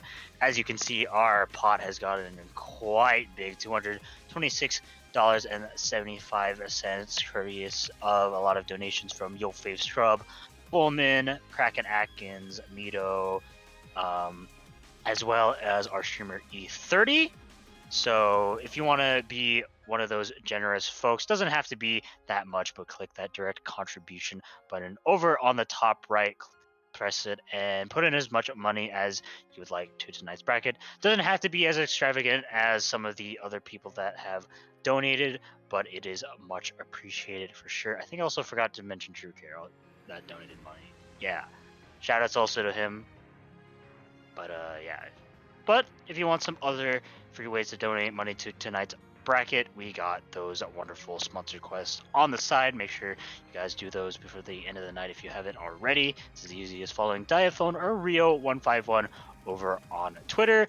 But let's say you're feeling like you want some merchandise with your direct contribution. That is cool as well. We got a lot of wonderful manga supplied to us by Kaiten Books, such as Yakuza Guide to Babysitting, Learn a Life in Another World, Welcome to the Outcast Restaurant, Shed That Skin, Ryusaki-san, My Dad is the Queen of All VTubers, Dr. Go Core, and yeah, I think that's it. Make sure you guys go over the Matcherino page and contribute in any which way you would like, but make sure you do the Matcherino, or you won't get any apple pie. I've said it before, I will say it again. Doing the Matcherino is like eating your broccoli. It's not good, but you gotta do it. No, Not everyone likes it. It is good. Do it. It's good for you, and it's good for others because I'm sure the players like it. Yeah, what do you mean it's not good, Vito? You're capping. I think what you mean to say is like apparently nobody wants to do it. Which you know what? which would explain why we still got 23 codes left. I mean, shout outs to all the gamers that have donated the codes, but if you haven't donated the codes, it's quick and easy. Just do it. Also, shoutouts to Dawn of the Bread for the $10 contribution. Yep, we are people are gonna get paid tonight. That's for sure. Thank you once again to everyone that has contributed to the Matcherino. And if you haven't yet, do the Matcherino code. We got 22 of them left. Just do it now. While these two Alright. play. Yeah, okay, if anyone needs to get paid, it's gonna be us after this match, because these people both have the same name. We are... Riazo or Razo? It's the mirror match IRL. And... Oh! Okay, I'm just gonna call him Sharp for the rest of the night, okay? This is Sharp, Look, the look, Razo. we won't have to deal with the mix-up for the rest of the night. One of these folks is going home. 2000%. Okay, I really like the use of the 2B DP to get a good conversion off of it with that air to air. I'm gonna be pressuring this Yumi as much as possible here. Maybe tried to grab there. I'm not sure what the Yumi did. Almost a good conversion on Ryaza. Sharp's part. And okay, gonna try and make something happen. Lots of chip damage on this Makoto. Gonna be blocking that super. I think was looking for the DHC, which would make sense here. Gonna go straight into the auto combo, heal all of that red life. And we are gonna go into the solo Makoto here. Definitely not impossible, but a little more difficult with every bit of damage that he takes here. And a lot of healing on the board. If he can get to the corner, this game is done. Oh my god, he died. I mean, yeah. Goodbye. You know what? This player is sharp as a knife because Sharp the Razo has come out with the win on this first round. How did you feel? Okay. You know, I'm donating $5 to the Matcherino if I say Ryazo the Sharp, like, unironically. Like, if I say Ryazo the Sharp, and, like, it's not as a joke, like, I will donate $5 to Matcherino. This is the hardest matchup for us, because, like, goddamn. Agreed. Wholeheartedly agreed. But I mean, besides that, the commentator mix-up has nothing to do with the mix-ups they're throwing around. And I mean, I can't even really say there's a lot of mix-up game going on there, because a lot of it was really blocked on both sides. I think it was just a very much a kind of a neutral focused game, just trying to poke each other out, chip each other out, and just kind of gain advantage like that. So definitely kind of interesting pacing so far. We only really got to see Razo do one unblockable, which is just kind of the main thing this team is known for sure. And the main thing you... Never mind, I think the main thing you want to avoid is whatever the hell I just saw. Yeah. And that! Just, you know, and that! Okay, no, she's not dead. She's not dead. Okay, I like the up back from Ryazo there to avoid any sort of mix-up there. And gonna be using it once again to hit this Yang and put her in a bad scenario. And maybe try to use the CC to his advantage here. Gonna be calling it. And that is going to be a burst on the board. Okay, gonna be moving on to this neutral here. Unfortunate air-to-air call there. Almost was a full conversion on Razo's... Yeah, I said that right. I second-guessed myself. That's a dead Makoto. Yeah. See, like, even if I get it right, it's still hard, because it's like, did I say that right? Oh, he crossed him up. I saw that last second, but that was definitely still really annoying. Okay, so this is... I don't even like... Yeah, there you go. Okay. And I even if this looks really easy to do, I still don't want to make any comments just in case something happens. That was a Yumi, and Yumi could have pressed the funny 5A button. But yeah, no, that wasn't the case this time. And we are going to be moving on to this potentially final round for Ryazo the Sharp. That was intentional. I said that intentionally. And I actually don't know what he wants to do here. We've discussed how a lot of Razo's teams are just knock you down, unblockables, GGs. So the only thing that Ryazo can really do here is play characters that can work around Razo's team in exchange for maybe slightly weaker Oki. I can't really think of any teams that would do better against Yang Carmine as opposed to what he feels most comfortable with. Granted, he does have a lot of characters under his belts, so he could potentially go something different. He's definitely thinking about it as well, sitting on this character select screen most likely. Taking a minute to breathe, drinking some water. Stay hydrated, by the way. All of us should stay hydrated. And moving on to this final round. And Ryazo finally made his decision in Seth Yumi. I do like the decision because, as we discussed earlier, Seth is really good at slowing the pace of the match down. So if he's able to keep that where he wants it to be throughout the entire set, then this is going to be a little more different in terms of the man on the left side of the screen's favor. And we're going to see just how that plays out here in this game 3. Already getting the orb there at the start. Oh, who got hit? Yang got hit.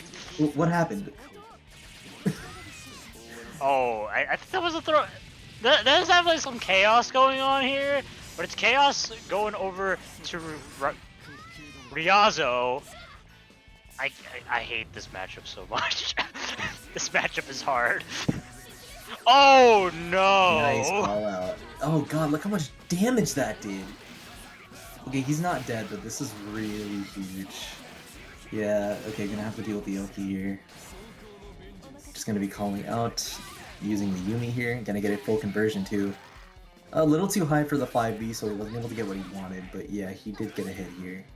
And did throw. Ryazo using that to his advantage, gonna go straight into the cross raid. Yeah, that's a dead Yumi. We're gonna be left to the solo Seth up to his devices, and this is gonna be one hell of an uphill battle. Using the JC, setting up some orbs, with punishing the dive and the thrust. That could not have gone any worse for Ryazo. Razo taking 3-0 over Ryazo. See, exactly. You doubt yourself when you say their name. It's like, I said that right, and then you second guess yourself. We're playing it slow, just like Ryazo did that final game. Yeah, unfortunate for Ryazo, lost 0-3 Raso.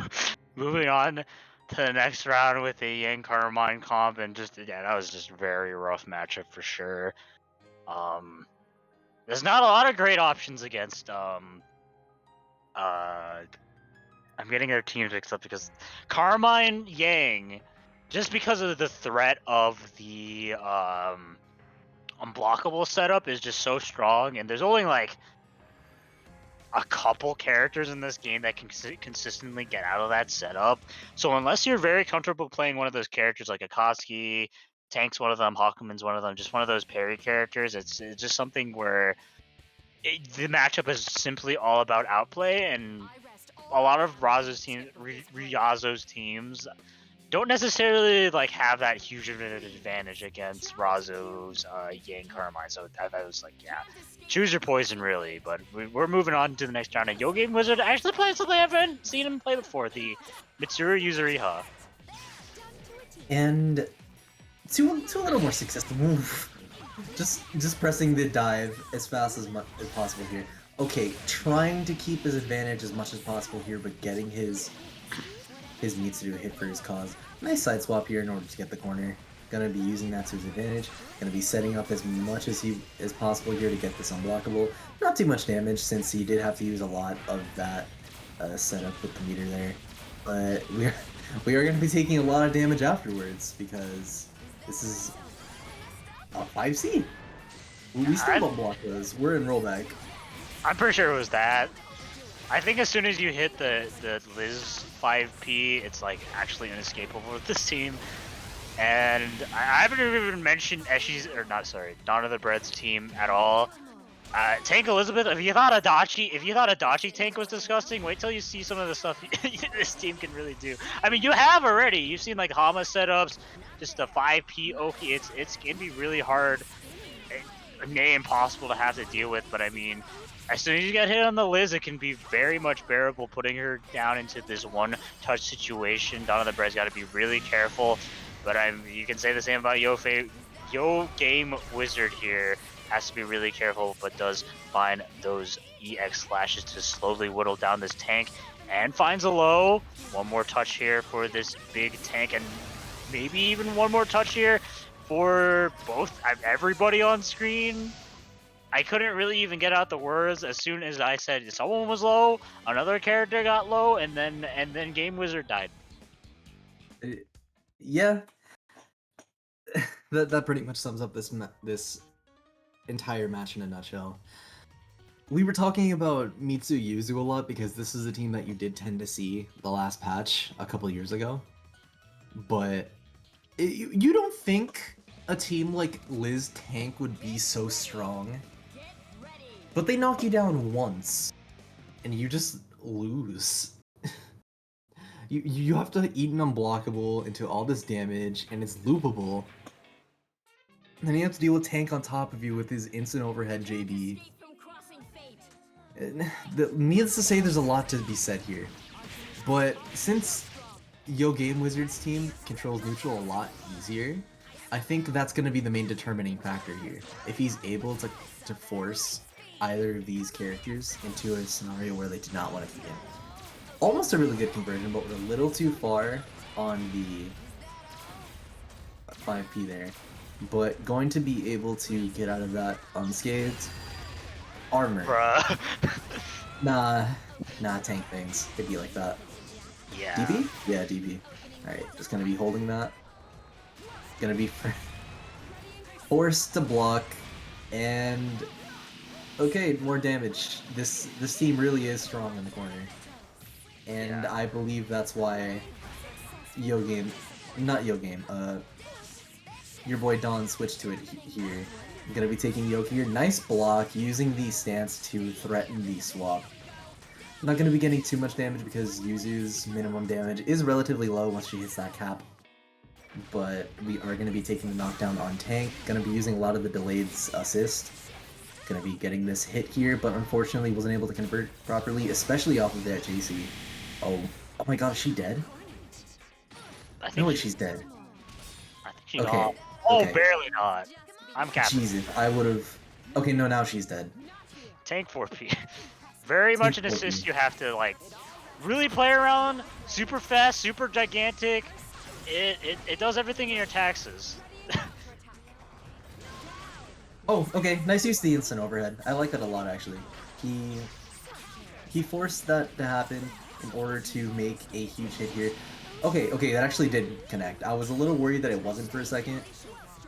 Not able to punish the JB, but just thrusting as fast as possible, overwhelming this Liz before she can get anything done, and playing the match out, Game Wizard taking that next game.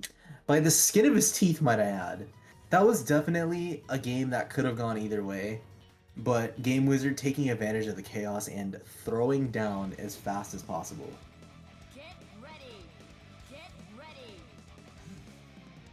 One hell of a set, folks, tonight. And this match is going to decide, if my reading skills are correct, who is going to move on to fight the semifinals match of Razo, and then whoever to fight on the winner's side after that winner's finals match. So, needless to say, this is a pretty important match for either of these players, folks. So, whoever you're rooting for, you're gonna have to stick to them here and now. I really like the use of that 4P there. Good stuff from Game Wizard to use the 4P to avoid any sort of risk of getting hit. Gonna be taking a little damage on the Mitsu here, but that's alright. Nice poke with the JA. Gonna be DPing immediately out of that setup. A little too overzealous with that. Using the meter to get that confirmed. Yuzu putting in a lot of work for Game Wizard right now. Gonna get the overhead. Gonna get the corner combo as well. And that's a knockdown on the tank here. Almost got the fuzzy, I think? but unfortunately gonna get super right back for his troubles. DH seeing into Liz here.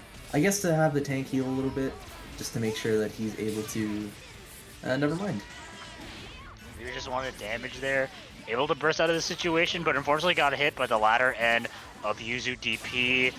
Activate the cross combo now, but just was a little bit too late to make that save. This might be quite the fatal mistake here for Yo Game Wizard. No, not quite. That Mitsuru literally living on that magic pixel. Gonna be push blocking away, but just immediately gets hit by the giant tank laser. And Donald the Bread put another game on the board, up to potentially on the final game in order to get that guaranteed 4th place position. And I mean, in terms of the match, it's definitely been very back and forth-y. It just seems like Yo Game Wizards gets that one hit to really like stuff out Dawn of the Bread's game plan, but just a lot of, I guess, just the tank having so much health and just not able to kill off one of the key pieces of the team, which is like the Elizabeth, really coming back and bite him, because as soon as like Dawn of the Bread gets that like one hit in, it can be really dangerous afterwards. Yeah, no, and that's exactly why this main team came out here. Ooh, okay. Nice use of calling the 5P as late as possible here. Or as early as possible, I should say. So that he's able to get that hit here. Nice block in the JC. Was that same side? You know what, Lauren, you're the connoisseur here. Let me know. Let me tell you about the cross-ups, the same side cross-up ending overhead, that safe on block that also can sometimes just actually hit on the same side. I have no freaking idea. Why are you asking me? Fair enough. I probably shouldn't have. I don't know what side. Do you think I know what side the cross-ups ending overhead the safe on block? Oh, you know what? What isn't safe on block is getting hit by that low, because that is going to cause a lot of damage for this tank here. Most likely dead? Yeah, wow, okay. Bringing it really close after that this game here. Dominating fashion. 2-2 on the board. Really making it look a lot stronger to switch to this team. Really makes me wonder why he was playing Mewtwo Yuzu if this one was doing this well this late into the set. If I had to guess, maybe Yo Game Wizard either thought that Mitsuru Yuzu would be better to kind of stuff out a lot of the full screen game coming out from Dawn of the Bread, or just wanted to play the team for some reason. But like, I feel like the former option doesn't really make any sense considering how good the full screen game from Tank or Adachi Yumi can be. Maybe just too worried about the implications of tank parry, but maybe he's come to realize like it doesn't matter that much. Yeah, especially this late into the set doesn't really make too much of a difference. Just a curious question on my side. But either way, we're going to be taking this Oki here and going to be locked down into this unblockable. Not too much damage, thankfully, because Hama doesn't really do much here. But taking the damage nonetheless is still really jarring. And gonna be bursting here. Gonna be able to pick up off the JC because armor and counter hit. Gonna be doing it once again. Gonna be taking this Ender here. Nice push block out, forward teching into the Oki. Gonna be calling assist as much as possible here. Already on the back foot for Game Wizard. Gonna be making it a little more difficult for him. Staying in the air, suspended there as long as possible. Thankfully did not build that second bar so that the Adachi did not die. Shockingly enough. Almost whiff punishing that. Just gonna be pressing a lot of buttons. Trying to play it as safe as possible. Yeah, just gonna hit with the overhead here. Negative edging into the unblockable button again. This is not looking good here. Mashing on the 2C and losing the character for it. I believe that was a really late hit too, so she was mad plus. Yeah, definitely. Nearly a perfect game there for Dawn of the Bread. And I can't really say too much about just the team choice there. Just think they got going way too early, and especially getting that huge happy birthday call out with the tank laser was just like, yeah, at that point the momentum was definitely set in Dawn of the Bread's favor, and there had to be so much outplay from Game Wizard there to like get anything going, no matter what team he was playing. So it's just like, yeah, can't make a mistake against the tank, because if he shoots you, it will hurt. That super is, I believe, the highest base damage super in the game. So it's just like, yeah, and if anything you get hit with it is it's going to die. Nice way of putting it, yeah. This, you can definitely explain it as much.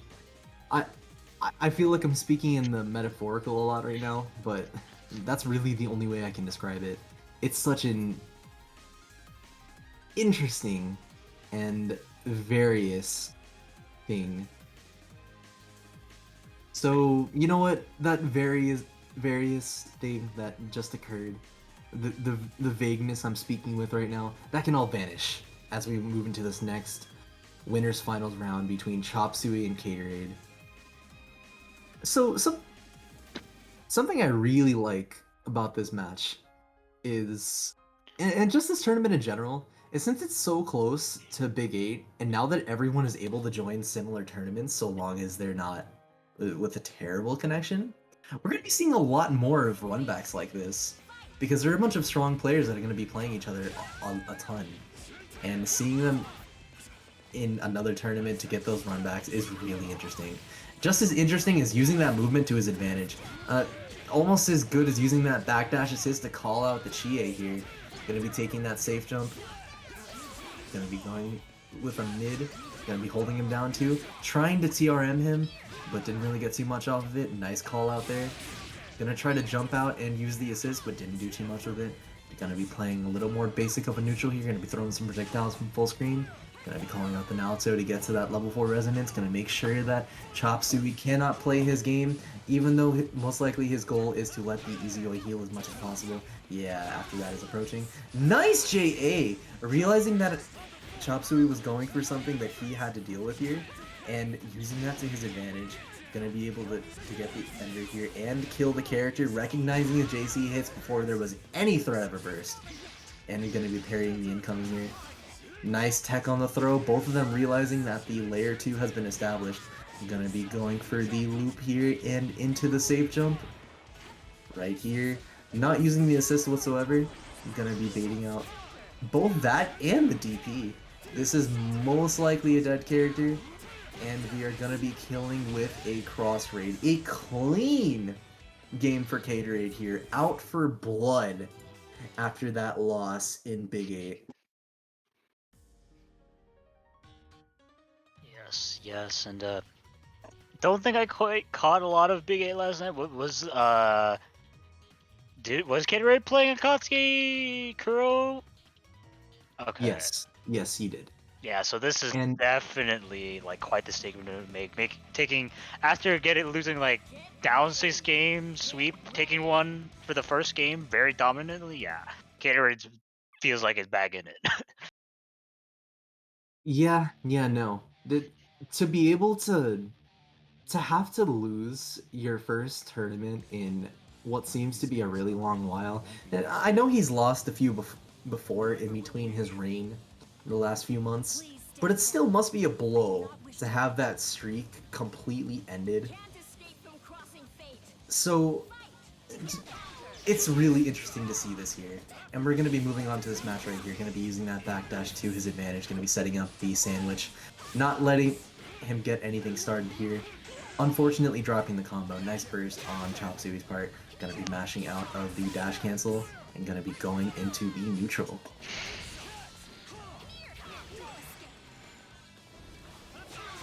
Just going to be... Go ahead. No, you go. I was just gonna mention something about it. Kurogane 4P.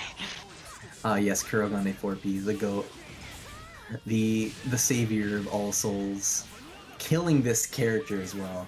The Chie going down because of that 4P.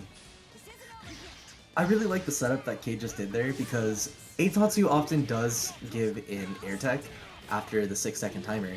So he used the 4P to give it more untech and make it harder for him to deal with. I really like the use of the low there in order to enforce the mix-up on Akatsuki's part here. Another clean game from from Caterade. Not really doing too much with it. There wasn't like that much different from the first game, and I think that's really exemplified with this being practically a repeat of the first. I don't think I could really tell you that many different things that happened this game as opposed to the first.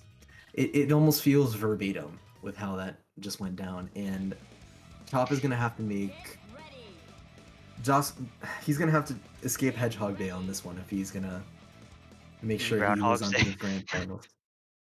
No, hedgehogs, because they're moving pretty fast. Oh, Hedgehog? I don't know what you're trying to reference there. I'm a bit too stupid, but yeah. Just a match all about abusing Kurogane 4P and neutral and pressure while making a sandwich. I mean, against Ezio, it's probably one of your best tools, and like a character like Chie2 that likes to abuse JC a lot. It's so strong in this matchup when we're seeing Gator get a lot of raw hits with it that he's just like very much happy to capitalize on. Absolutely.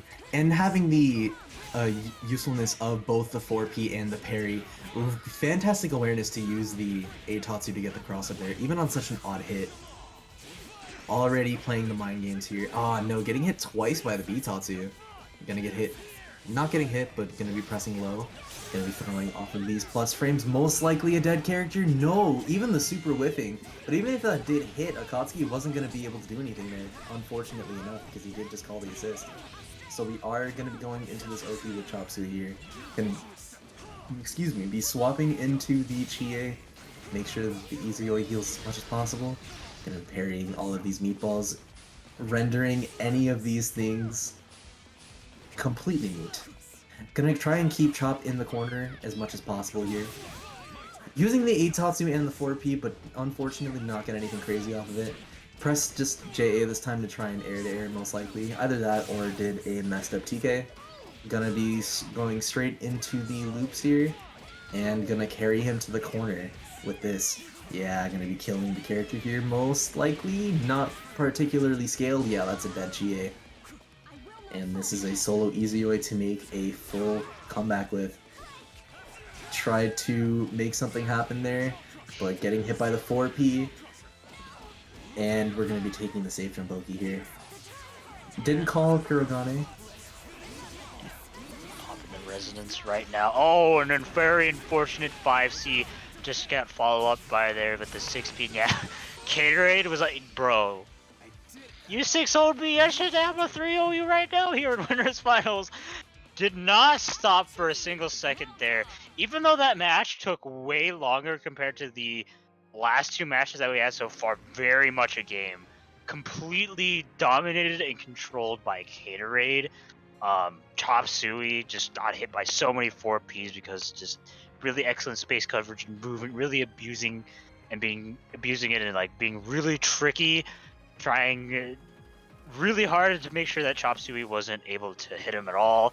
And when Chop Suey did get the momentum started, he was just like, I got the parries here right here. Just avoid a lot of the scary like cross combo pressure for sure. Just a lot of really great play from Caterade for sure to get that 3-0 victory. But I mean, it ain't done for Chop Suey yet. Can still definitely get that potential run back if he's able to beat the winner between Razo and Dawn of the Bread here. And these two duking it out here to see who gets guaranteed third place position and get a little bit more money in that nice Matcherino pot, which has it's big. It's freaking $238.75. Yeah.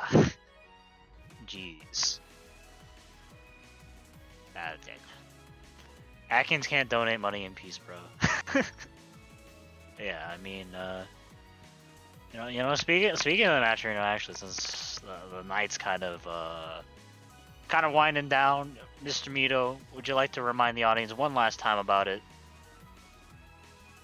I don't know how you're feeling about this one, Lon. The night's still young, but I'd be more than glad to interrupt you to all of these Matcherinos.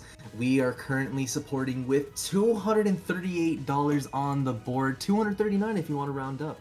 So since we have 19 codes left, 19 out of 50, so that means approximately, I can do math, 31, 40 of you have not done any sort of donation, and that is blasphemous.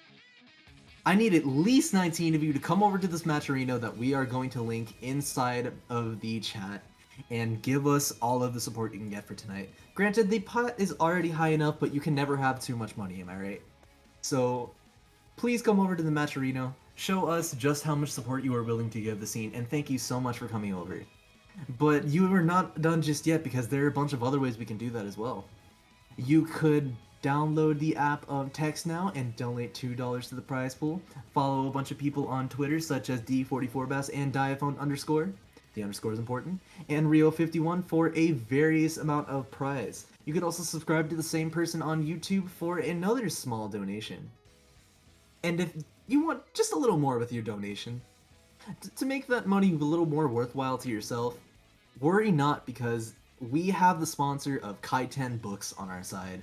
With so many manga out here and so many new things to read, they have your back. With a $9 a pop cost for each and every one here, such as the Loner Life in Another World, Welcome to the Outcast Restaurant, Shed That Skin Ryugasaki-san, and the Yakuza's Guide to Babysitting, all in their various volumes.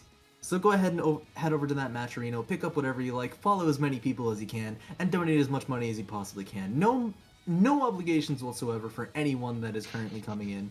No reason to donate any money if you're not able to financially. That's absolutely fine. But if you're at all able to support any of the players here, so that they can have a little more incentive to keep playing the video game that they know and love, please do so. I really appreciate all of your help, all 70 of you so far. Thank you all so much for coming by tonight. Thank you all for watching, and I really do appreciate your support. Yes. Night's winding down, but it's never too late to do the Matcherino until the tournament is over. We are done with the Matcherinos for tonight, yes sir. And while we were waiting for that, we are currently getting on to the match between, if my memory is not faulty, Razo versus Dawn. Okay, so this is almost ironic in the way that this matchup was set up. We complained about Razo setting up unblockables. We complained about Dawn setting up unblockables. So I think you can imagine how volatile this set is going to be. Because once one of these players get a knockdown, it's basically lights out. Both of them just win if they get in the corner. So, good luck, I guess? Just don't get hit, bro. Simply do not let them play the video game. Yeah, I mean that's exactly what the match would be. If Razo picks any of the two teams that he's been picking this entire night, it's just gonna be a matter of just don't get hit, bro. It's just as easy as that, because yeah, both of Dawn of the Breads and Razo's team are pretty much all centered around just getting that corner and just being like, yeah, GG, shake my hand with their unblockable setups. Whether it's the Tank JC unblockables, with the Liz 5P completely unpush blockable, the inescapable command grab unblockables from Yang, or it's the overhead like low unblockables from 9. It's just like, yeah, God, why does this game have so much stupid stuff like this? It's insane. Yeah, I couldn't have said it better myself. And yeah, no. Okay, so Razo does have a lot of teams under his belt, right? We've already seen him play Yang, Carmine, Carmine 9. Okay, maybe we've seen a little bit too much of Carmine tonight. But you know what? He could play something different. He could show us just what he's made of tonight. But unfortunately, we are going to have to wait a little longer while he goes to do that, because he is currently playing in WNF Strive, as far as I'm aware. So we are going to have to wait just a tiny bit longer. Say that he was on the way. Okay, so hopefully it should be sometime soon. He did say that 3-ish minutes ago, yeah. But thankfully, you guys have us to keep you company, and that's all the company need, right? Just two commentators chilling with you guys. We ask about your days. Let us know how you guys are doing. and we will be chilling here while we wait for our man of the hour to show up. Yep. Hmm. Yeah, you know, it's been a while since a bracket was held up by a man playing Guilty Gear. It's actually been such a long time, and you know the people that know the lore know the lore.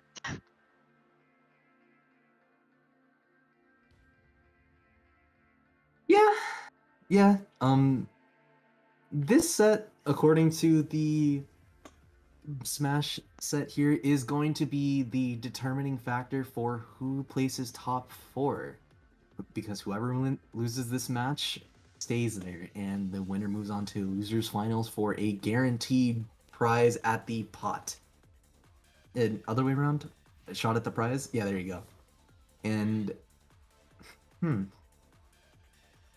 just to theory craft a little bit. I really don't know which of Quick- these two. Oh, go ahead. Okay, yeah, quick thing before you get into that. Razo's asking if we can remake the room, because it seems like he's having difficulty joining. All right, yeah, no problem. We can go ahead and do that quickly. You got it covered, one? Yep, room. Yep.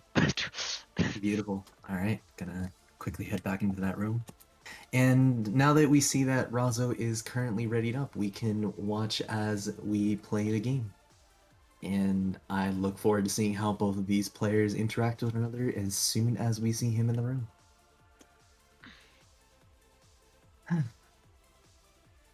There we go. The man has finally showed himself. Both of the Kishins on board with the connections hopefully being as stable as possible. No desyncs. Cross my fingers behind my back. And we are gonna be continuing into the losers semifinals match of the night, and we shall continue here. Lon, take it away. Oh, yep. It's gonna be 2 completely fair and honest teams and a black screen. Happen I again. rigged it, didn't I? I rigged it. You know what? You can blame me. This is The entirely game my game was rigged from the start. fault. The game was rigged from the start as soon as they allowed a PC tag player to get on PlayStation. That's all I'm saying. Every PC tag player brings the curse. And what I'm saying here is it's my fault. If the PC tag bugs have infected PS4 after the rollback update, then I feel terrible for everyone that was not infected by it before. What have we done? We've inflicted a virus upon the world. Hopefully that virus is not contagious though as we continue. Hopefully. Okay, let me actually not say anything here. Synchronizing. Oh no. Oh damn it. It's happening again. Eshi and Dawn and Razo were just not meant to fight tonight. Maybe it might help if someone else made the room. I could quickly let do me- that if that would. Let me. Oh, okay. Yeah, I go ahead. Go ahead.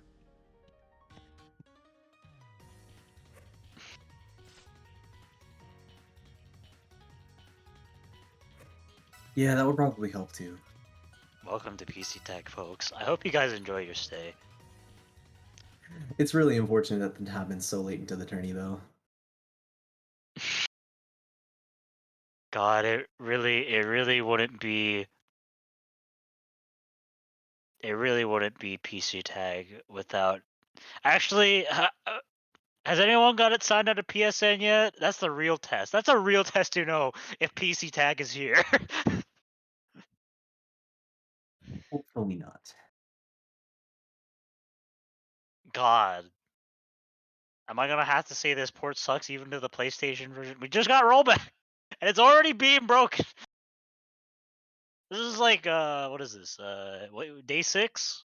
Almost a week of rollback? Has it been a week? Jeez. I think it came out on the Thursday day of last week. The room's back up, by the way. Yeah. hopefully we'll be able to play out the matches this time. And Lon most likely brought the curse with his room, so Right. hopefully cheap Why you gotta be changes that. blaming Lon like that? Because Hey, he's man. absolutely correct. Look, I said no cap. I'm a denizen of PC Tag originally, so therefore I naturally bring the curse of PC Tag with me. I've cursed a lot of brackets just with my presence. Your presence alone is terrifying. Forget unblockables. Forget 0-10 matchups. You are the harbinger of PC Tag. It's just, look, we gotta deal with so many like hard matches. We gotta deal with the freaking Razo Riazo name matchup. We gotta deal with the PC Tag matchup. These two gotta deal with the who's going to unblockable each other first matchup. Like it's hard. Difficulty Okay. is the... Okay, yeah. And room didn't help. We angered PC Tag. They were like, You you can't escape no matter how you try. This is a good opportunity to go get something to drink. I will quickly be right back.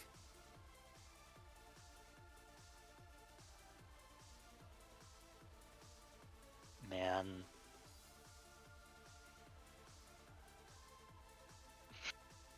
Wow. I can't believe that. I'm pretty sure we have to have this match go off stream. Are they restarted and everything? They both restarted. Yeah. Okay, so I'm gonna see if I can just start up a game with Razo, see if this works.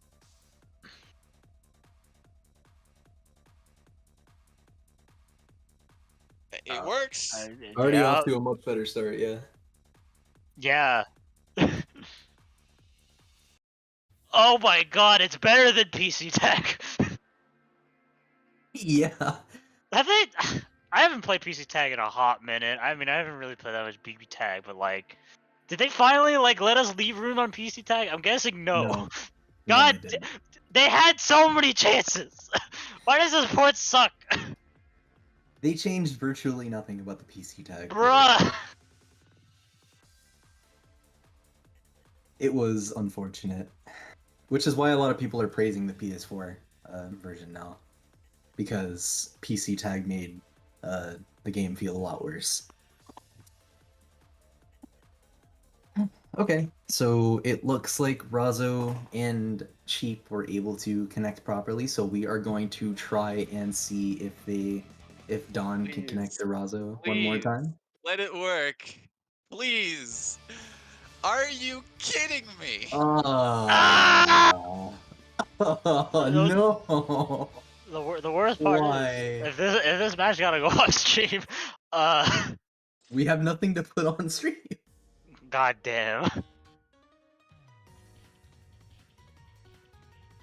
I may have a last ditch effort.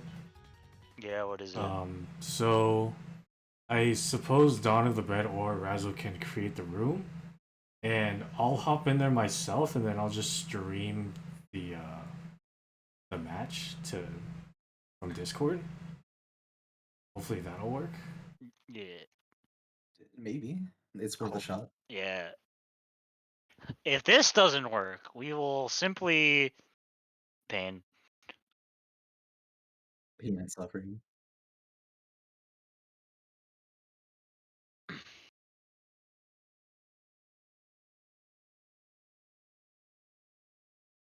I think this is the first time I've ever really seen like players not being able to connect to one another for whatever reason. It's really odd. I don't really know what variables could really cause that. So it's unfortunate to see it happen so late into the tournament now.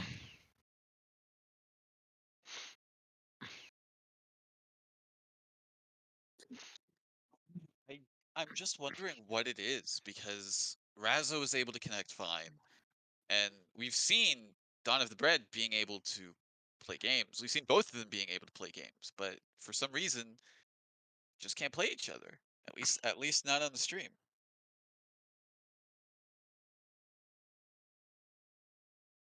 So I'm wondering what it could be. At the end of the day, it is simply PC tag. Oh my god. Oh, Look, at the very least, if they can't get into rooms, they can try the lobby, and then we'll really have to do this off stream. Raza will have to share a video feed of his games Bro, while no, playing. get the Samsung phone out, just record it like that. We got the 30 FPS footage. E30, hop out of the room if they can't join, hop out of the room. I don't know. There is simply no logical source to see why everything is going to hell. All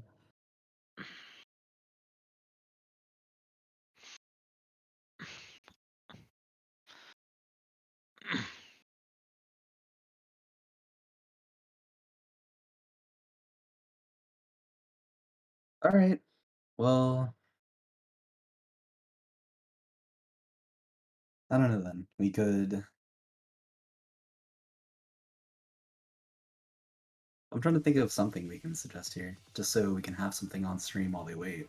You know, Faded suggested the commentator freaking exhibition match while we made. Do we oblige? I don't know. We gotta fill time. So we can, I can talk and play. It doesn't go well, but like it's also not a tournament, so I can focus on simply hoeing somebody. Understandable, yeah. I guess it's up to Chief and Red then. You guys can do what you want. I'm anything to fill in the time because oh man, this is unfortunate.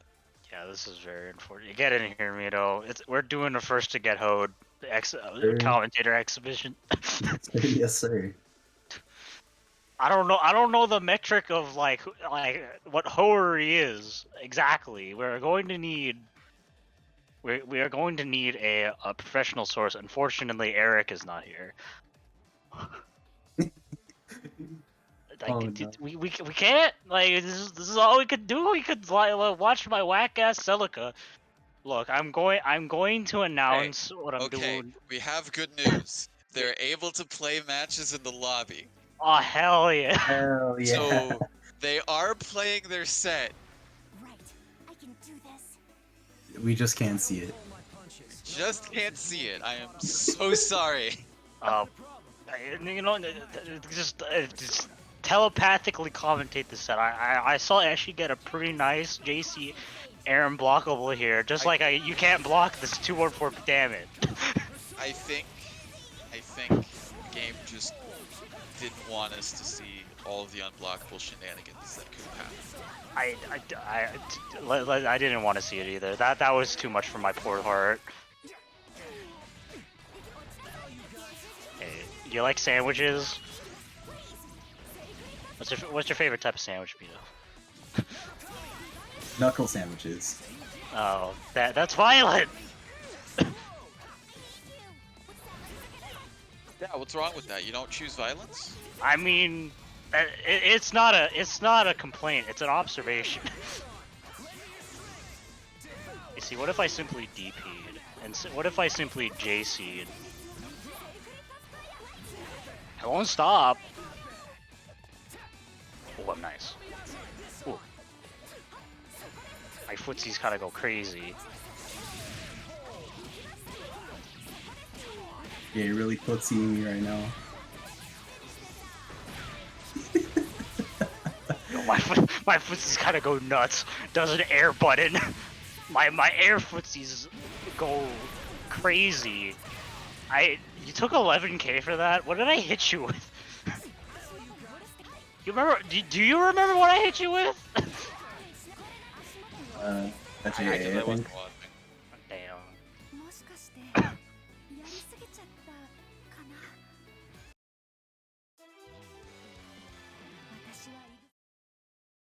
Oh damn, we got the scoreboards on and everything. Look, it's a freaking first to get hoed. Well, who can we determine got hold that? I don't know. That's like we said, we don't have Eric, the most logical metric of hoery. Like he has the PhD.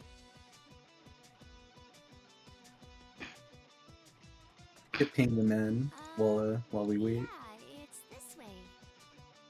Hit him It's up. just like we freaking ping him at like 9 a.m. Like PM. He's like, he could be asleep. It's like, hey, can you judge whether or not one of us got hoed here? Hey, you know my I'll man be is the not judge of asleep. that. Since, look, I'll be the judge. I'll be the judge.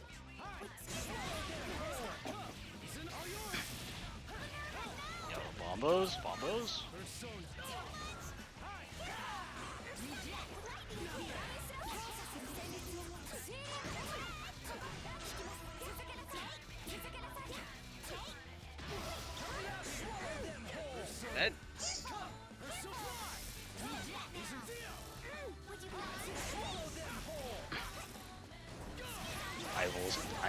I refuse to stop JCing. There's no stopping me from JCing. Well, they're stopping me from 5-aiming. That's a huge difference. Oh no, he put me in the sandwich. What am I gonna do? I'm gonna mash. Damn. He got hands.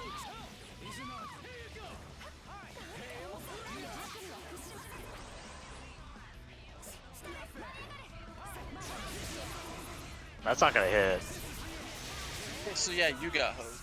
Oh, I won! I got hoed!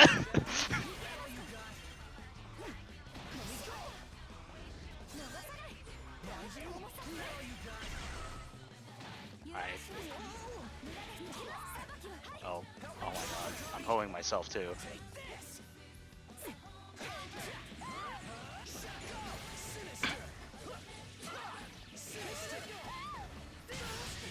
That's crazy.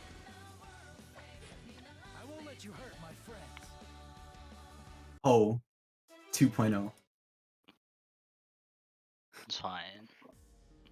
I can't believe you really said that you thought Eric was in bed. Look, I mean, it's like, he's not here. It's almost 9 o'clock. A logical person would think that they're asleep. What logic does he follow? I don't know. Bro, he stays up till degenerate hours. There's no conceivable way Bruh. that he's asleep right Look, now. object permanence. If he's not here, he's asleep. That's not object permanence. Uh-huh. I'll take your word for it.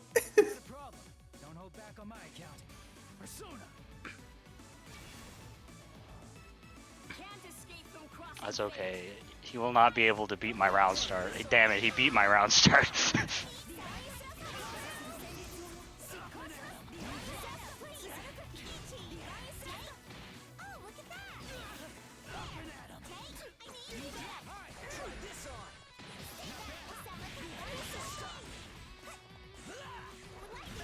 I will never stop JCing.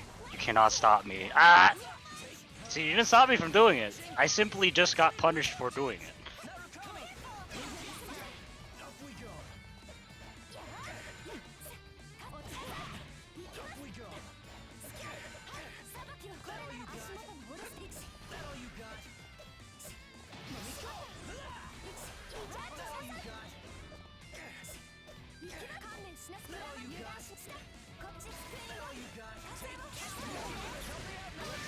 Bruh. Nah, you deserve that. Hold that. What do you mean I deserve that? I'm playing fair and honest character.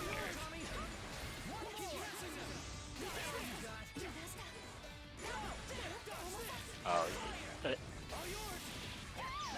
Are you serious? Yes, I am serious. I think I'm dead. I Yeah, died. hey, look. Sometimes you press the DP button, and then you die. The DP button let me down. Unfortunately, you are not DP man enough. And unfortunately, I'm dead. Hi. Terrible matchup. I know. Oh, never mind. Like It's great.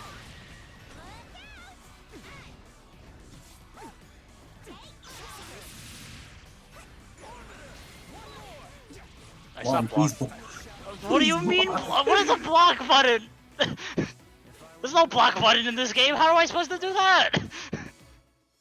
My man said, I'm playing Mortal Kombat out here. Holding the block button. Grand Blue Fantasy. TM. We're not playing Rebel over here. We're playing Blue Blaze Tag Cross Battle for the Nintendo 64. Alright, Lon. Hopefully I don't get disqualified for doing what I'm about to do. What are you about to do? I'm gonna say words, I'm gonna eat hot chip, and I'm gonna lie. Mm-hmm. What did he mean by this? What did he mean? Is this some like ancient Floridian? Oh, Ah! okay. Makes a lot more sense now. Man I- said I- ancient Floridian decks. And you know, Mito, it's been nice having you on the mic, but this is the last time we will contact you. Your free subscription on life is over. Alright, Lon, I'm gonna do 2 and 4 BA round start. Okay, yeah? Yo, bet? What if I simply... I was lied to. I was lied to.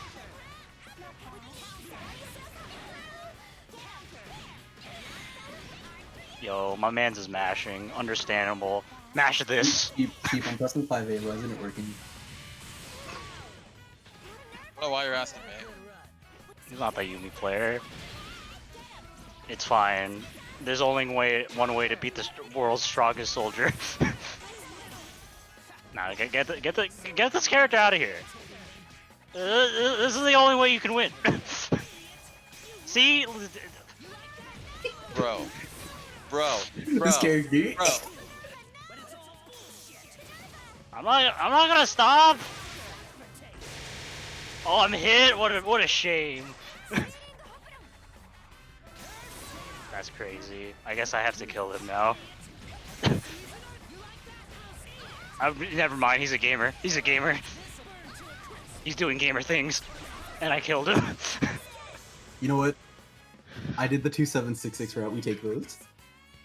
Alright, set count is currently, well, for Razzo and Don is currently 2-2. Tied! You have the exact same score count. Look, this is just a recreation of like of their match. You know that they're With, both you know, very. with different characters.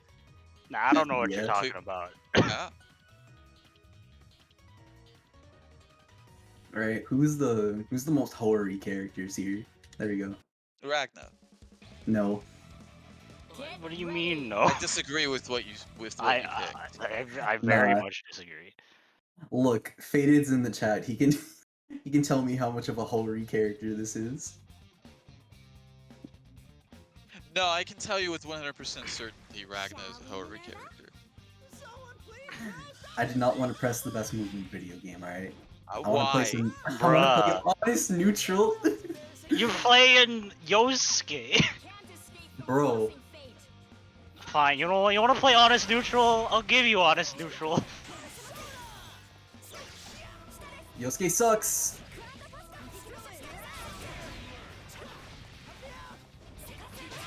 That's crazy. I can't What is believe this you. neutral that we're seeing here?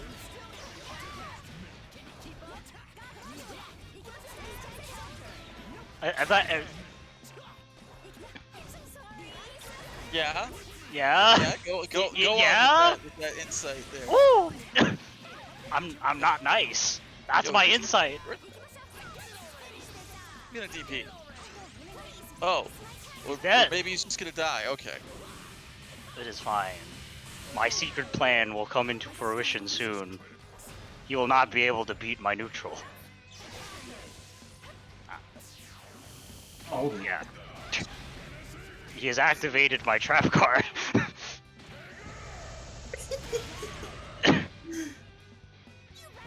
He does not understand the beast that he is awakened. That's crazy. That's also crazy. He has combos.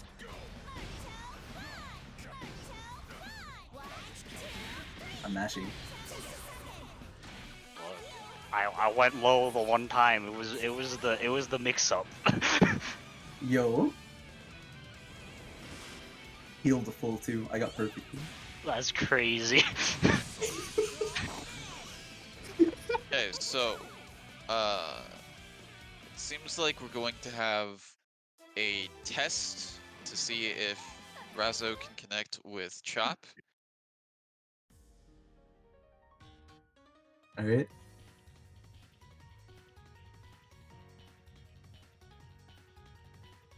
Man, Good games along the LTM. good games. that was indeed a BB tag set. You may have won the set, but I won the war. What do you mean I ashled you? Nah. Bruh. This is also a test game. This isn't official right now. Are you serious? Ah! Are you we serious? We can't run this joke for that much longer. What do you mean this is a joke? This is reality and I hate it. Hate it here. I hate it. Does Red actually have a shift at 5? He sure does. Oh no. Oh, This now I feel bad. has happened with like almost every set Razzo's had on stream. Man. Ooh. I mean, I feel like those earlier matches, it just took like one. Well, yeah, it worked Moment's itself start. out, but it still happens. Man.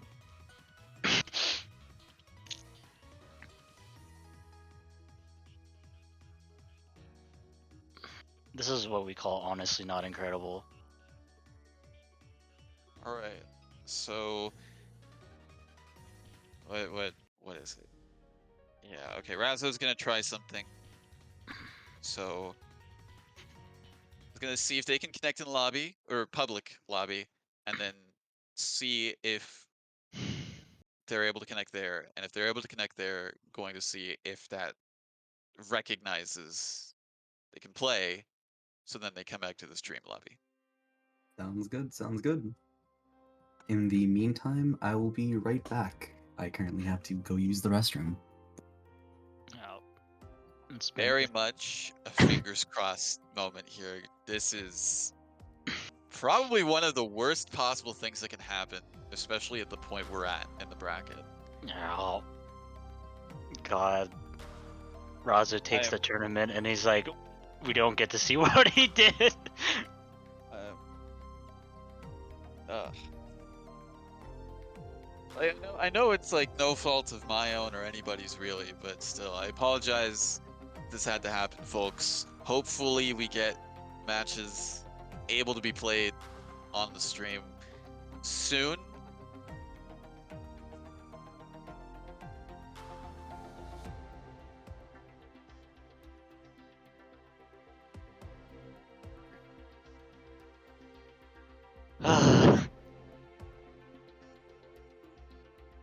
PC tag.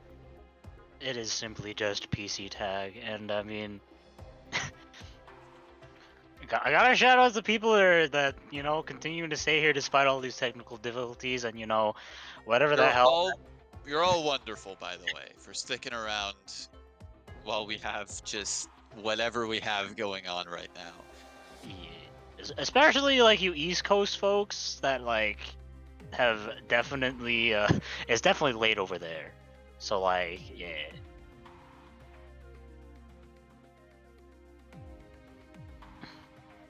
Man. So it seems like they were able to connect, if I'm reading this right? Yeah, okay. It seems like they were able to connect in the public lobby. So they're coming back. And we'll see. If not, then I don't know. Yeah, I mean, if not, then we'll cycle through the like create room thing. But if that doesn't happen, then like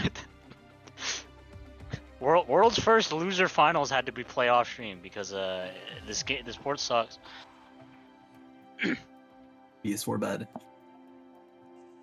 Nah, no matter what even if it's on PS4, it's always PC Tech's fault.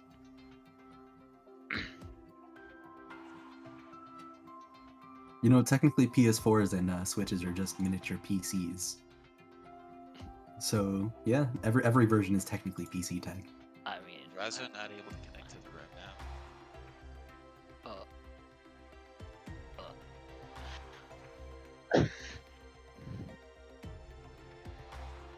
okay. Sure.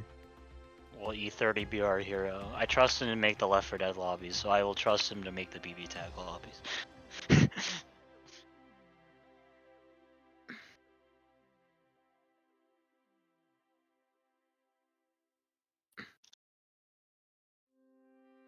Right.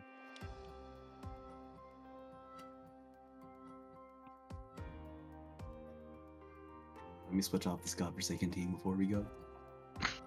I don't see. That seems like your normal team. Yeah. I do be like scumming people out.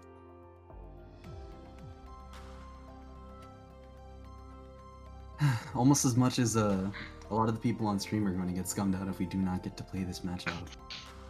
We got Chop in here, Alright, that's one. but I'm not seeing a Razo. He's typing right now. He's typing, and it's probably saying that he can't join again.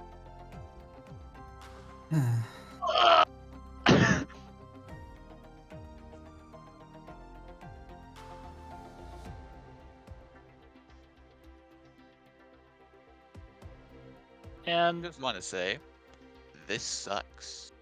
Agreed. oh no, this doesn't just suck. This is a big suck, bro. It This is is an unfortunate moment. oh Oh, oh, Yo! it? he's here. Yeah. okay. Now let's see if they can play. Moment of truth. This is a test game. See if they can join and play a match. Please. For the love of Christ. Ah! Let's go! Okay. Let's go! I am the See, I savior. I trust Ethan. I trust. Let it be known from this day forth, E30. Trust him with making every one of your lobbies. BB tag, Left 4 Dead, a pizza lobby. I don't care. This man, our hero.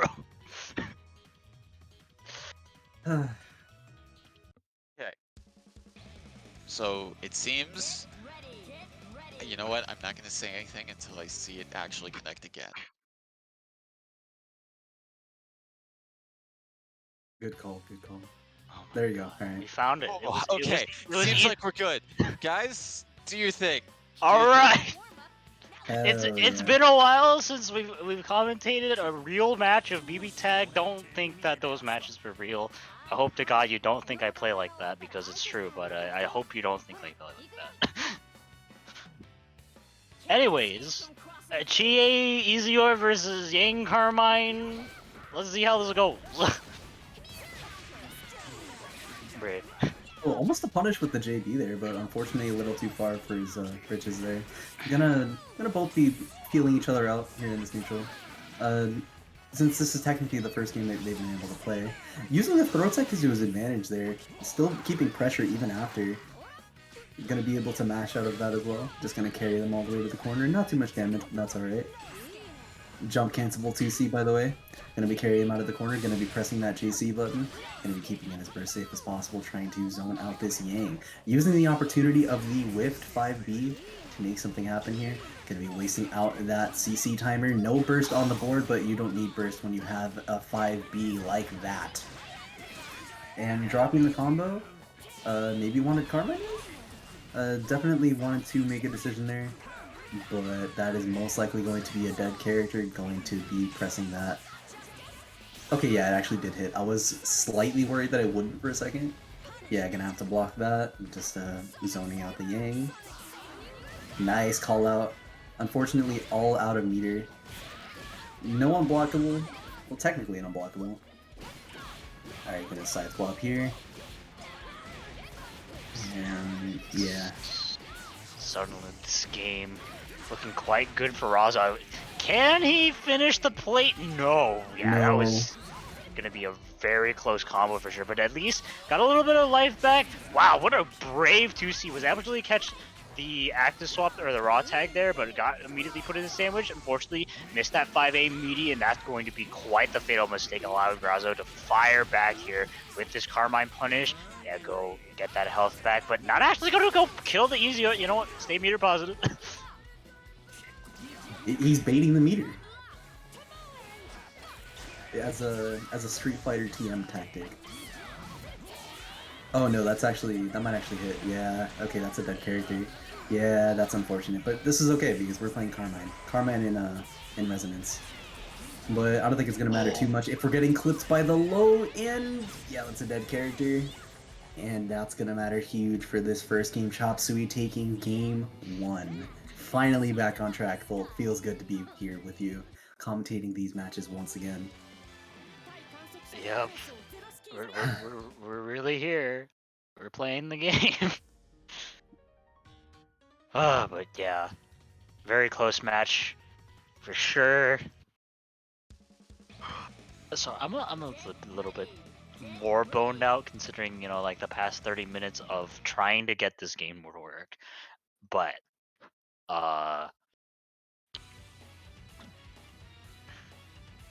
I'm not lying. I can't formulate words right now. You know what? Speaking is difficult, so what we're gonna do instead is watch the game in front of us, and that includes seeing how Razo solves this CC here. Gonna just mash out. Unfortunately, the hit stop was not long enough after the CC came out in order to combo the Chie, but it didn't really matter too much. We're gonna be going back into these scrambles back and forth, using the JC and 4P to lock down as much as possible. Gonna be jumping out, trying to make something happen. Lots of health being chipped out of Razo's part, really making it difficult for him to do anything. Dead character? I think that's it, yeah. Couldn't quite get that burst back. Oh no, Carmine. No, okay. Actually mattering there in that scenario. Left at the brink of life, but does find the nice JC throw bait here. Yeah, can't really go for the double safely, but going to be setting up that sandwich. Doesn't quite bait that burst though. Tried to mash out, but got grabbed for his troubles, and is going to be comboed as well all the way to the corner. Alright, not going to be doing too much Oki on here. Going to be air-to-airing the bigger hitboxes of Semblance, making a big difference there and giving that conversion ability. Giving him a lot more of a chance to do something.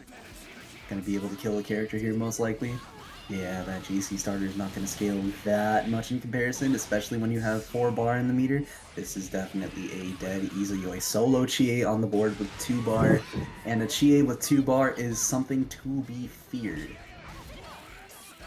Sure, but going to be forcing 1 bar right here. Yeah, can't quite pop the resonance safely, but does find a way to get in on this Carmine and does find the tick throw. Yeah, no burst available. This should be a kill.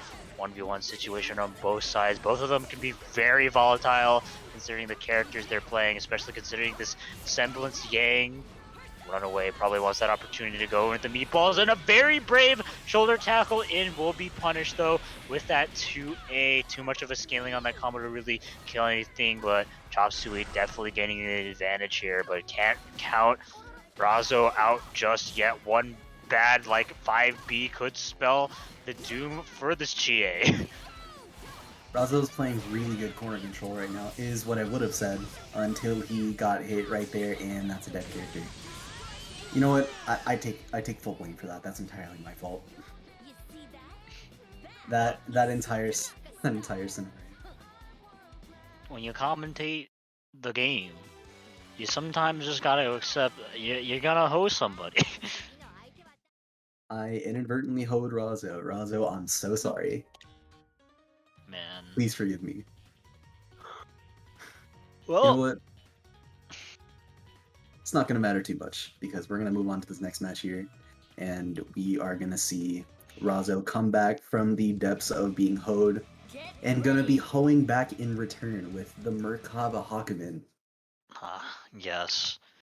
We're done playing some funny teams with, unblockable setups. We're going back to fair, honest, quote-unquote, Merkava Hakumen. Definitely the team that, while he doesn't play too often anymore as his main, is probably the team I associate Razo with the most. This is like the classic Razo the Sharp team, and he's gonna riding or dying with it. Getting to, we're going to be using all of that CC meter to try and make something happen. Nice block and or DP to get out of that scenario. Using his knowledge of the matchup to his advantage here. Nice break on the Persona to make something happen. Good blocks on Brazo's part as well, recognizing that the 236B is coming out. Going to be taking the Oki here. Tried to call out the jump, but did not get the combo off the 2B into the 6B. Nice call out on the 6B, not letting anything happen to this Chie. Lots of damage on the Merkava here. Nice tech on the throw. Gonna try and make something happen. Throwing out a bunch of things on the screen. Merkava throwing out his noodle arms. Hakumen just pressing some buttons here. Try to counter out the 6P on reaction. Both players not really able to get any of their footing here. Lots of scrambles on the ground here. No real way to assert anything. Nice knockdown with the DP here. That is gonna be a dead character. Oh, that did 10k? 11K. Oh my god, she's dead. We got the solo easy way here. Tried to mash on the -4 move. Nice throw bait there. Unfortunately scaled it a little too much with that 4A. Not going to be doing too much damage. Doesn't really matter if he teched that. Tried to anti-air the JA with the 4P. Almost picked up off of the counter hit 4P there. I don't think that was counter hit actually. You can't counter hit with that. Almost tried to DP that, but unfortunately got baited for his troubles.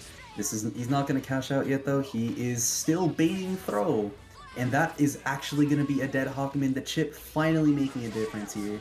And the solo Merc gonna have to make a comeback as well. Alrighty, with the chip from the resonance here. Gonna have to cancel one another out with that healing. Try to make something happen here. Unfortunately drops the combo. Gonna have to use that meter to convert. Spend as much of it as possible and go straight into it. This is going to be a one-hit scenario for Razo, spending all of that resonance so that there's no chance of being Astral or anything of the sort. Definitely. Merkava, definitely not a huge damage dealer for sure, so it's going to take quite a couple of hits while, like you said, Chop Suey only really needs one, and especially considering we're in Rampage time, gonna have access to a lot more teleports and EX projectiles, which can definitely make Merkava's like neutral navigation quite the pain.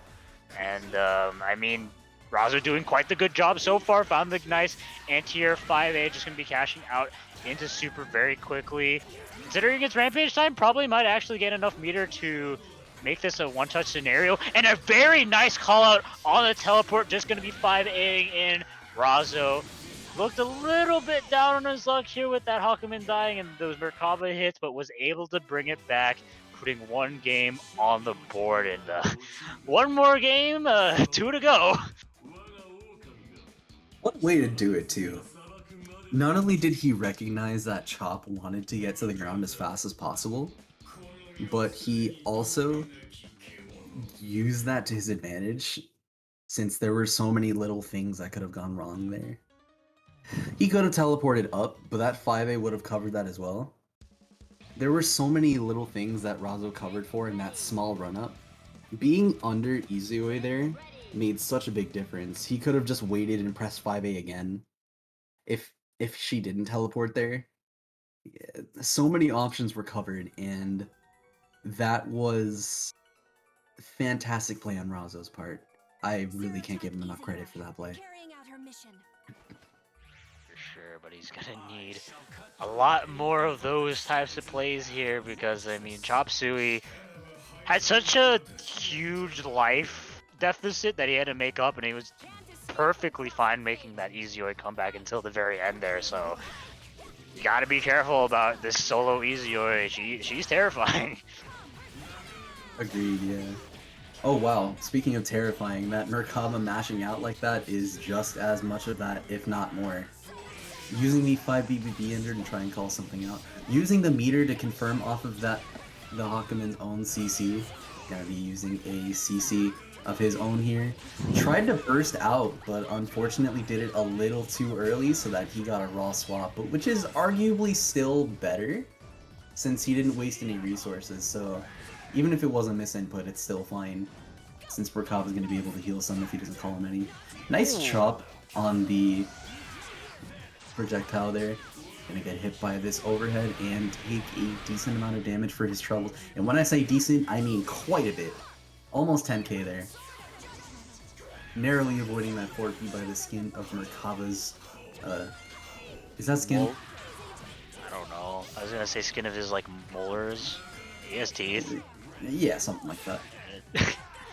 But the only skin that we're gonna be breaching here is the one that Hawkman's gonna get breached when he gets opened up by these overheads here, trying to mash out, pressing as many buttons as humanly possible, calling out the 6P, doing so much damage to this Chie in the background as well. Gonna be pressing on that and calling it out and getting a full confirm. Good stuff, keeping it almost safe. Tried to press something else, did spend the meter on canceling, but didn't get anything crazy off of it. Just going to be killing that Merkava. Solo Hawken is going to have to make something happen right here, right now against this Chue Easy going Chue. Oh my god, he almost picked that up was that. aww. Okay, yeah. No, the drop? Oh. Okay, the blocks, trying to get out. 4P. Caught him low, blocked high twice. The Razo defense here. How long can he keep it up? Nice jump out of the throw situation. Able to get that punish on that Easy. Still got this Chie Satanaka to have to deal with. Oh my god, is he running into that? Oh no. Yeah. Unless there's some weird drop here. Yeah, Razo put in such a valiant effort there with that solo Hakumen, but the power of the meatballs a little bit too much. Just got whiff punish there, and we'll be losing the set 3-1. It was a rough ride to get here, but nonetheless, good stuff to Razo, able to make the nice third place position here at WNF. I know he's an East Coast boy, so and it's almost midnight, so I hope he gets a good night rest. But like I said, good stuff to him. We'll be getting a nice chunk of money from this rather large pot.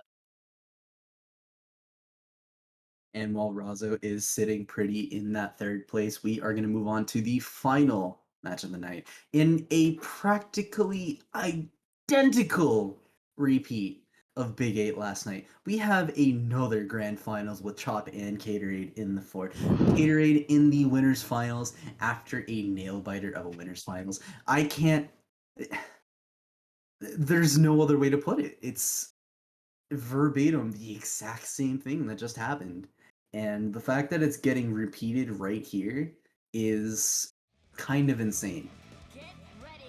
I'm really looking forward to seeing how Caterade's adjustments to the game plan is going to make a difference against Chop here, because all he has to do is clear the neutral field, make sure that all of the assists are cleared out. As vague as that is, I'm sure you understand where I'm coming out from.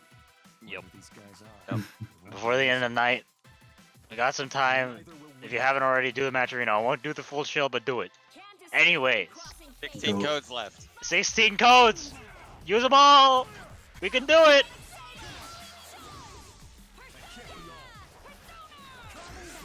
Alright, we're going to be wasting out the Chop Suey CC meter here. We're going to be chasing him out with the assist, playing a little more defensively, trying to make sure that nothing happens here, getting as many little air-to-airs as possible. Nice jump over there, trying to keep it as slow as he can. He's going to be pressing that B-Tatsu on the 6P. Going to be calling out the plus frames here, going to be getting the conversion as well. Nice block on the overhead, going to be pressing the 4A. TPing out immediately after. Alright, gonna be pressing that low. Almost tried to get that. Nice block on the cross-up and the overhead. Unfortunately, did not get the DP that he wanted, so this is most likely a dead character. Yeah, that's Kurogane is going down. and that is a big hit to Gatorade here in this game. However, Solo Akatsuki is a force to be feared, and we are going to see just why here on this solo round.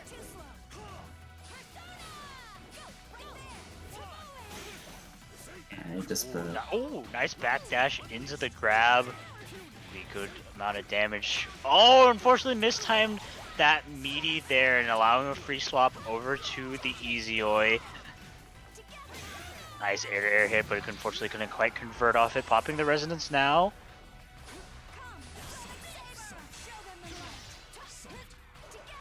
Yeah, mash out of the situation. Oh, yeah, get put into that sandwich. Don't think he'll be able to... This might still be dead. Nah, I think he's fine, yeah. Yeah, just barely not there, but still a lot of damage cashed out here on this Akatsuki. Definitely a one-touch scenario for him. I'd be playing quite cleanly. Finds that JA, try to throw bait there, no dice. Oh yeah, and another sandwich scenario, but don't even need to pop that CC to get the kill. Easy able to take it with the 2A, and yeah, Gatorade losing the first game, but still. Bro, I'm so boned out. There's still potentially 5 more games available, or you know, maybe even more. It depends whether or not Gatorade can bring it back from that type of situation. I know in the winner's final set looked very clean for Gatorade. So if he's able to bring back a lot of that same type of game plan, I kind of noticed that, you know, 4P is not really being used as much just because being put under a lot more pressure and everything. So that's definitely something that Gatorade has to adapt to. Yes, sir. Yes, sir. And after that first game, that is definitely something that he is going to have to look after. I do think that when he was able to keep Chop out, it was a lot easier for him to manage. But once he got hit, that was fucked up. That was so fucked up. I couldn't even finish my sentence. What the fuck? That was so messed up. Okay. You know what? It's fine. We're gonna come back from this. Akatsuki's still alive. That's all that matters here, right? We're gonna be moving on to the neutral back here, with Chop having a lot more meter than Cade here, a lot more resources to work with. It's gonna be pretty difficult to make something happen. Tried to block cross up there, but did not let anything happen. Thankfully, there was no conversion on the board. Bruh. Look, it's like a 20-way mix up. Which way is he going? True. Okay, way too many things just happened. Oh no! Okay, he got happy birthday.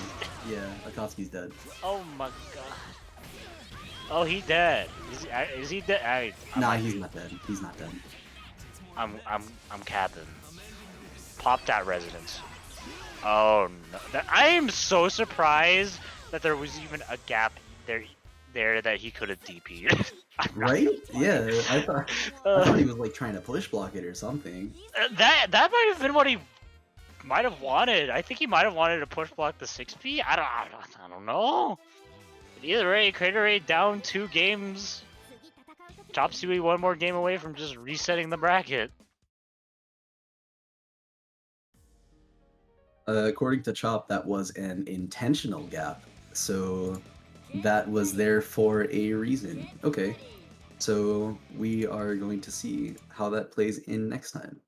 Yeah, this isn't looking good for Cade. Not because he doesn't have the room to work with, but rather he's letting, if we can talk mental game for a little bit, he's letting the pressure of eventually getting a hit affect his play somewhat. He's speeding up when he doesn't need to.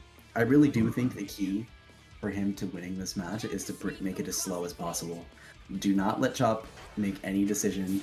Do not let Chop play the game. Well, that sounds obvious, right? Like, don't let the other opponent play the game her dirt. But in this case, it really is just a way to punish the DP, because that is exactly what we're going to be doing here with that punish here. Unfortunately, I don't think this is a kill. Maybe? Oh, he actually just didn't go for it. Yeah, he just... meter positive. Yeah, he just wanted the mix up there. The 5B? Yo, he hitting buttons, and this is looking way better for Gatorade here in this matchup. Oh, yeah, the Okay. triple overhead. There were so many overheads there. And Chop blocked all of them. Okay, but that might have been an intentional drop on the throw, actually. Okay, didn't get the pickup with the 5P, but that would have been the game otherwise.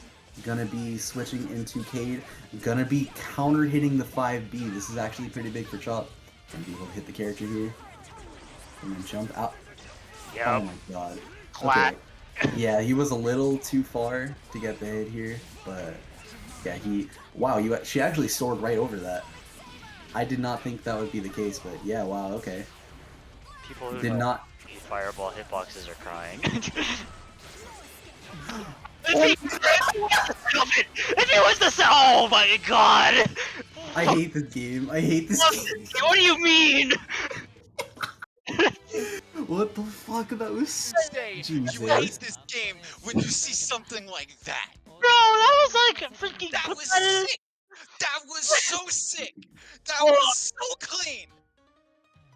Oh my god! No bias whatsoever. Nah, we're out here, bro. That's crazy. Look, Akatsuki 5P is a war crime, and you know what? Tatsu is Akatsuki 5P. Just simply use it as an active swap tool, because it does stuff like that. Yeah, no kidding. That, no comment. That was crazy. This is the worst best game ever. The best worst game ever. It's the game. This is the most game ever. This is the game of the ever. Oh my god. You know what? Maybe that was a momentum shift that Cade needed in order to take this set. I know he wants to go. He is not trying to stay here for longer than he needs to. Gonna be holding this unblockable. Gonna be doing the jump DP to make that unburstable. Nice 5P, make it much easier. Gonna be putting him in the blender. This is the only hit that he needs. And, oh no, the late hit from the burst kept him from getting punished there. Gonna keep the Chie locked down, trying to force something to happen here. Throw. Oh no. Broke. Unfortunate. Okay. Okay, that's fine, that's fine. He didn't get put into a sandwich here. It really didn't matter that Kurogane got hit. Well, it definitely mattered that Akask got hit there. Unfortunately, Tatsu straight into the Izoi 6P, but you know, the 4P of the gods. It's just so good. Nice tech on the throw though, but unfortunately getting hit. Where is she going? I am so surprised he had the presence of mind to even think he needed a throw tech there. He was ready. My man Cade is out here. Bro, did you? Testing the Tatsu. Yeah, just immediately active swap B Tatsu over there. Divine Smasher That character? Yeah. at the very end of the burst. This Izoi is on the brink of death. You could literally sneeze on this woman. What a mash! Yeah, you know, just get off, get the fly off me. Got the fly swatter right here. It's called my hand. The good old reliable. The good old 4A. He's hitting him with the Abare of the gods. Man, I've been thinking of too much CF because the moment he did that 2B, I was thinking that he was gonna route into Phantom Pain. Damn, he can't do it in this game, really be like that. But you know what? He can do a lot of other things, and he is going to show us that Kurogane is still sauced in this game, here in this game 5. Potential bracket reset, folks. Can we get some hype for the last match, potential last match of the night? Let's see how it plays out. Whoever these guys are, it won't be easy. Alright, so we are going to be looking at the same stage, same character, same everything, as we move on to this next round start. Maybe Cade will do the... Alright, he's just going to block here, he's going to play it safe, does not want to make anything happen here, going to be push blocking the Chie off. Been unfortunately getting hit by the Izoi, but it didn't matter too much if we're going to be getting hit like that. Gonna be calling the CC after, gonna be doing something, unfortunately did not get it confirmed, trying to make this character block at all costs. And jumping out, making... Chi eventually got out, but not without a bunch of damage on Izuyoi. A really good parry, wasting all that meter for Chie. Oh my god! The forward movement actually hurt Chie way more than anything else there, because otherwise she would have been anti-airing that. Okay, no, the Phantom Pain screwed him over there, because that definitely would have hit otherwise. He was a little too close to the corner, I think. But, okay. Pressing the button there, not able to push block, gonna hit him with the plus frames. Just gonna hit Izuyoi, put as much chip on the board as possible. Dead character? No! Oh no! Oh no! Okay, this is big. This is big. Yeah, at the very least, Catering must be thanking God right now that that wasn't a Chie punish, because that could have just been dead. Gonna be getting quite a bit of the health totals equalized here, but Chop Suey playing some zoning here, gonna be forcing out a swap over into the Akatsuki, and a very nice conversion. Yeah, way too high to really get a proper punish off that. Is he able to convert off that? No, try to. Oh, the 5P! The 5P coming in clutch, the 5P of the gods. If we call 4P the Oh god my button, god. he's dead. Oh Okay, no, my he's god. Not dead. He's not dead. Are you sure about that? Okay. Yeah, he's not dead. He's not dead. Yeah. And now he's got to block the mix. You know, good so far. Got hit by the 2A. Oh, swapped over the Kasi. Ended up being a good thing in the end. Oh, you gotta be careful. You gotta be careful, my dude. You gotta be careful. Gonna hold it as long as possible. Ooh. Just gonna be blocking it out here. Gonna try and force cheat. Oh, okay. no punish? Okay, a little too late on the punish, yeah. Gonna have to hold the meteors here. Gonna have to wait for the Chie to try and approach him. Not enough meter on the board. Gonna be able to break the persona. Hitting him again. And Caterade takes the tournament with a double slash kite. Being able to confirm off of the hit and win WNF. Confirming his revenge off of Chop Suey. What a game. What a game indeed, and what a way to end off the night. Caterade digging deep to make that reverse 3-0 sweep happen against someone who has defeated him in the past before, but you know what? You get defeated once, you come back even stronger, and that's exactly what Caterade did tonight, and he will be our WNF champion for WNF BBTAG episode 16, former day PS4 edition. Yeah, he's gonna be getting quite a bit of money. $143.70. That's quite big. But yeah, what a crazy tournament tonight. I know at the latter end of it we had some incredible technical difficulty issues, but thank you all for staying here. We still got 79 viewers despite that huge downtime. So thank you all for watching it. Yeah. What a crazy tournament for sure. A lot of great plays, a lot of great players, a lot of crazy moments, but man, at the end of the day, gotta thank everyone involved for allowing me to commentate this madness. Thank you to my fellow commentator, Mr. Midori, for holding it down on the mic with me through all the chaos and through all the shenanigans that we saw tonight.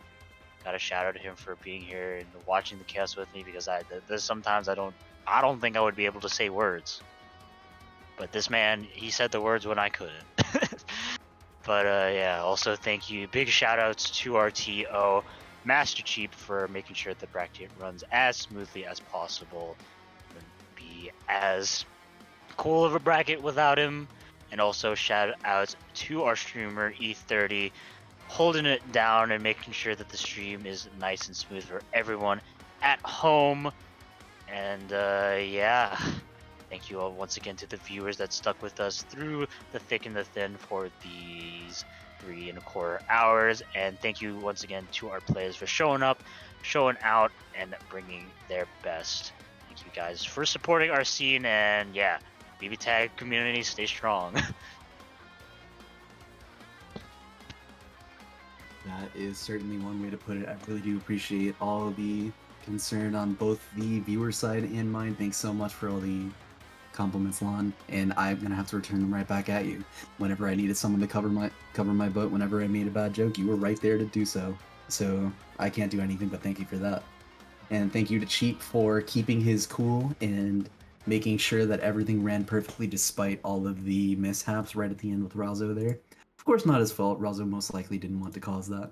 And thankfully, it resolved itself at the end, even allowing Lon and I to do our funny little skit right in the middle there, just to give you guys some entertainment. Hope you guys enjoyed that as well.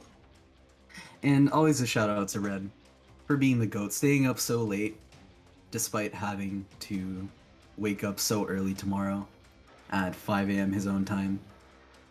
Also giving all the suggestions in our ears that you guys can't hear about what we should be doing next. Always the GOAT. And thank you to our sponsors for making sure that we can run this tournament date weekly. And most of all, thank you to all the viewers. You guys are the ones that really make this happen. We can't really run anything without your support, so thank you so much for coming by. We always make fun of how people don't always do the match arena, but the ones that do really are the GOATs. Thank you guys so much for coming by tonight, for supporting all of us as our friends and all a part of us in the community. You guys really are the GOATs. Have a good night. Well said, well said. Of course, thank you both, Mito and Lon, for holding it down on commentary and also having a little bit of an impromptu exhibition in the middle there as well. You know, good stuff, providing insight, analysis, and informing the viewers of what was happening amongst a lot of the chaos that we saw in these games. That's BB Tag for you, ladies and gentlemen. But, man, what a bracket. What a stacked bracket! What a performance by everybody tonight. Definitely looking forward to more of this in the future. And you know, shout outs to them. Shout outs to all of you for sticking around, as said before, amongst the technical difficulties we had, and contributing to the match Reno as well. Of course, thank you very much to E30 for streaming this week in and week out for us. Props to you, man, for providing this for to the viewers at home watching. Thank you, of course, to Chitin Books for having their works in the Match-Reno Marketplace and giving a portion of the purchases made there towards the bracket pot, as always.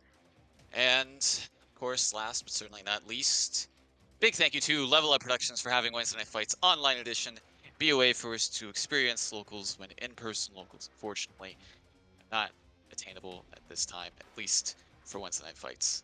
Hopefully soon, but until then, we'll keep the light on, we'll keep it real, keep the flag flying for BB Tag here at WNF. This has been Master Chief, TO, bracket runner, and host of tonight's BB Tag bracket. Always a pleasure doing this for you all. Can't wait to do the next one. PC format next week. We are back on our bi-weekly rotation schedule thanks to the rollback official release. So look forward to that next time. But until then, keep on playing BB Tag. This is Master Chief signing off. E30, I take it over to you. All right. Thanks everyone again for tuning in. It's always a pleasure doing this for you all week in and week out. Special thanks to Lon and Midori for commentating tonight. It's always nice hearing both of your lovely voices, just doing a play-by-play of all the action that happened tonight. Thank you to Master Chief as well for holding down this pretty sizable bracket this time around. Made sure it ran as smoothly as possible given our circumstances. But yeah, it's always a pleasure working with you all every week. Couple reminders. Yesterday was Don Khan's Big 8, the first one on rollback, and we'll have more every week. Every Tuesday, 5 p.m. PST, 8 p.m. EST. Hope to see you all there. It is rollback, so it's an enjoyable experience for everyone. And then, as you saw on the banner, Tech Chase happening here in SoCal over at Riverside Game Lab on April 30th. Have a couple games on the board like P4AU and BB Tag, just to name a few. So if you're around the area and want some offline games, come on down. But I think that's going to be it from us. Thank you again, everyone, for tuning in. This has been WNF Online Edition BB Tag Episode 16. It's been a pleasure, always been a pleasure, but for now, all good things must come to an end. So for now, stay safe, stay beautiful, drink your water, tell your friends and family you love them, keep playing BB Tag. Most importantly, shout outs to Bird Gang. Shout out to Bird Gang. Also, happy birthday, Labras. See ya. Yep.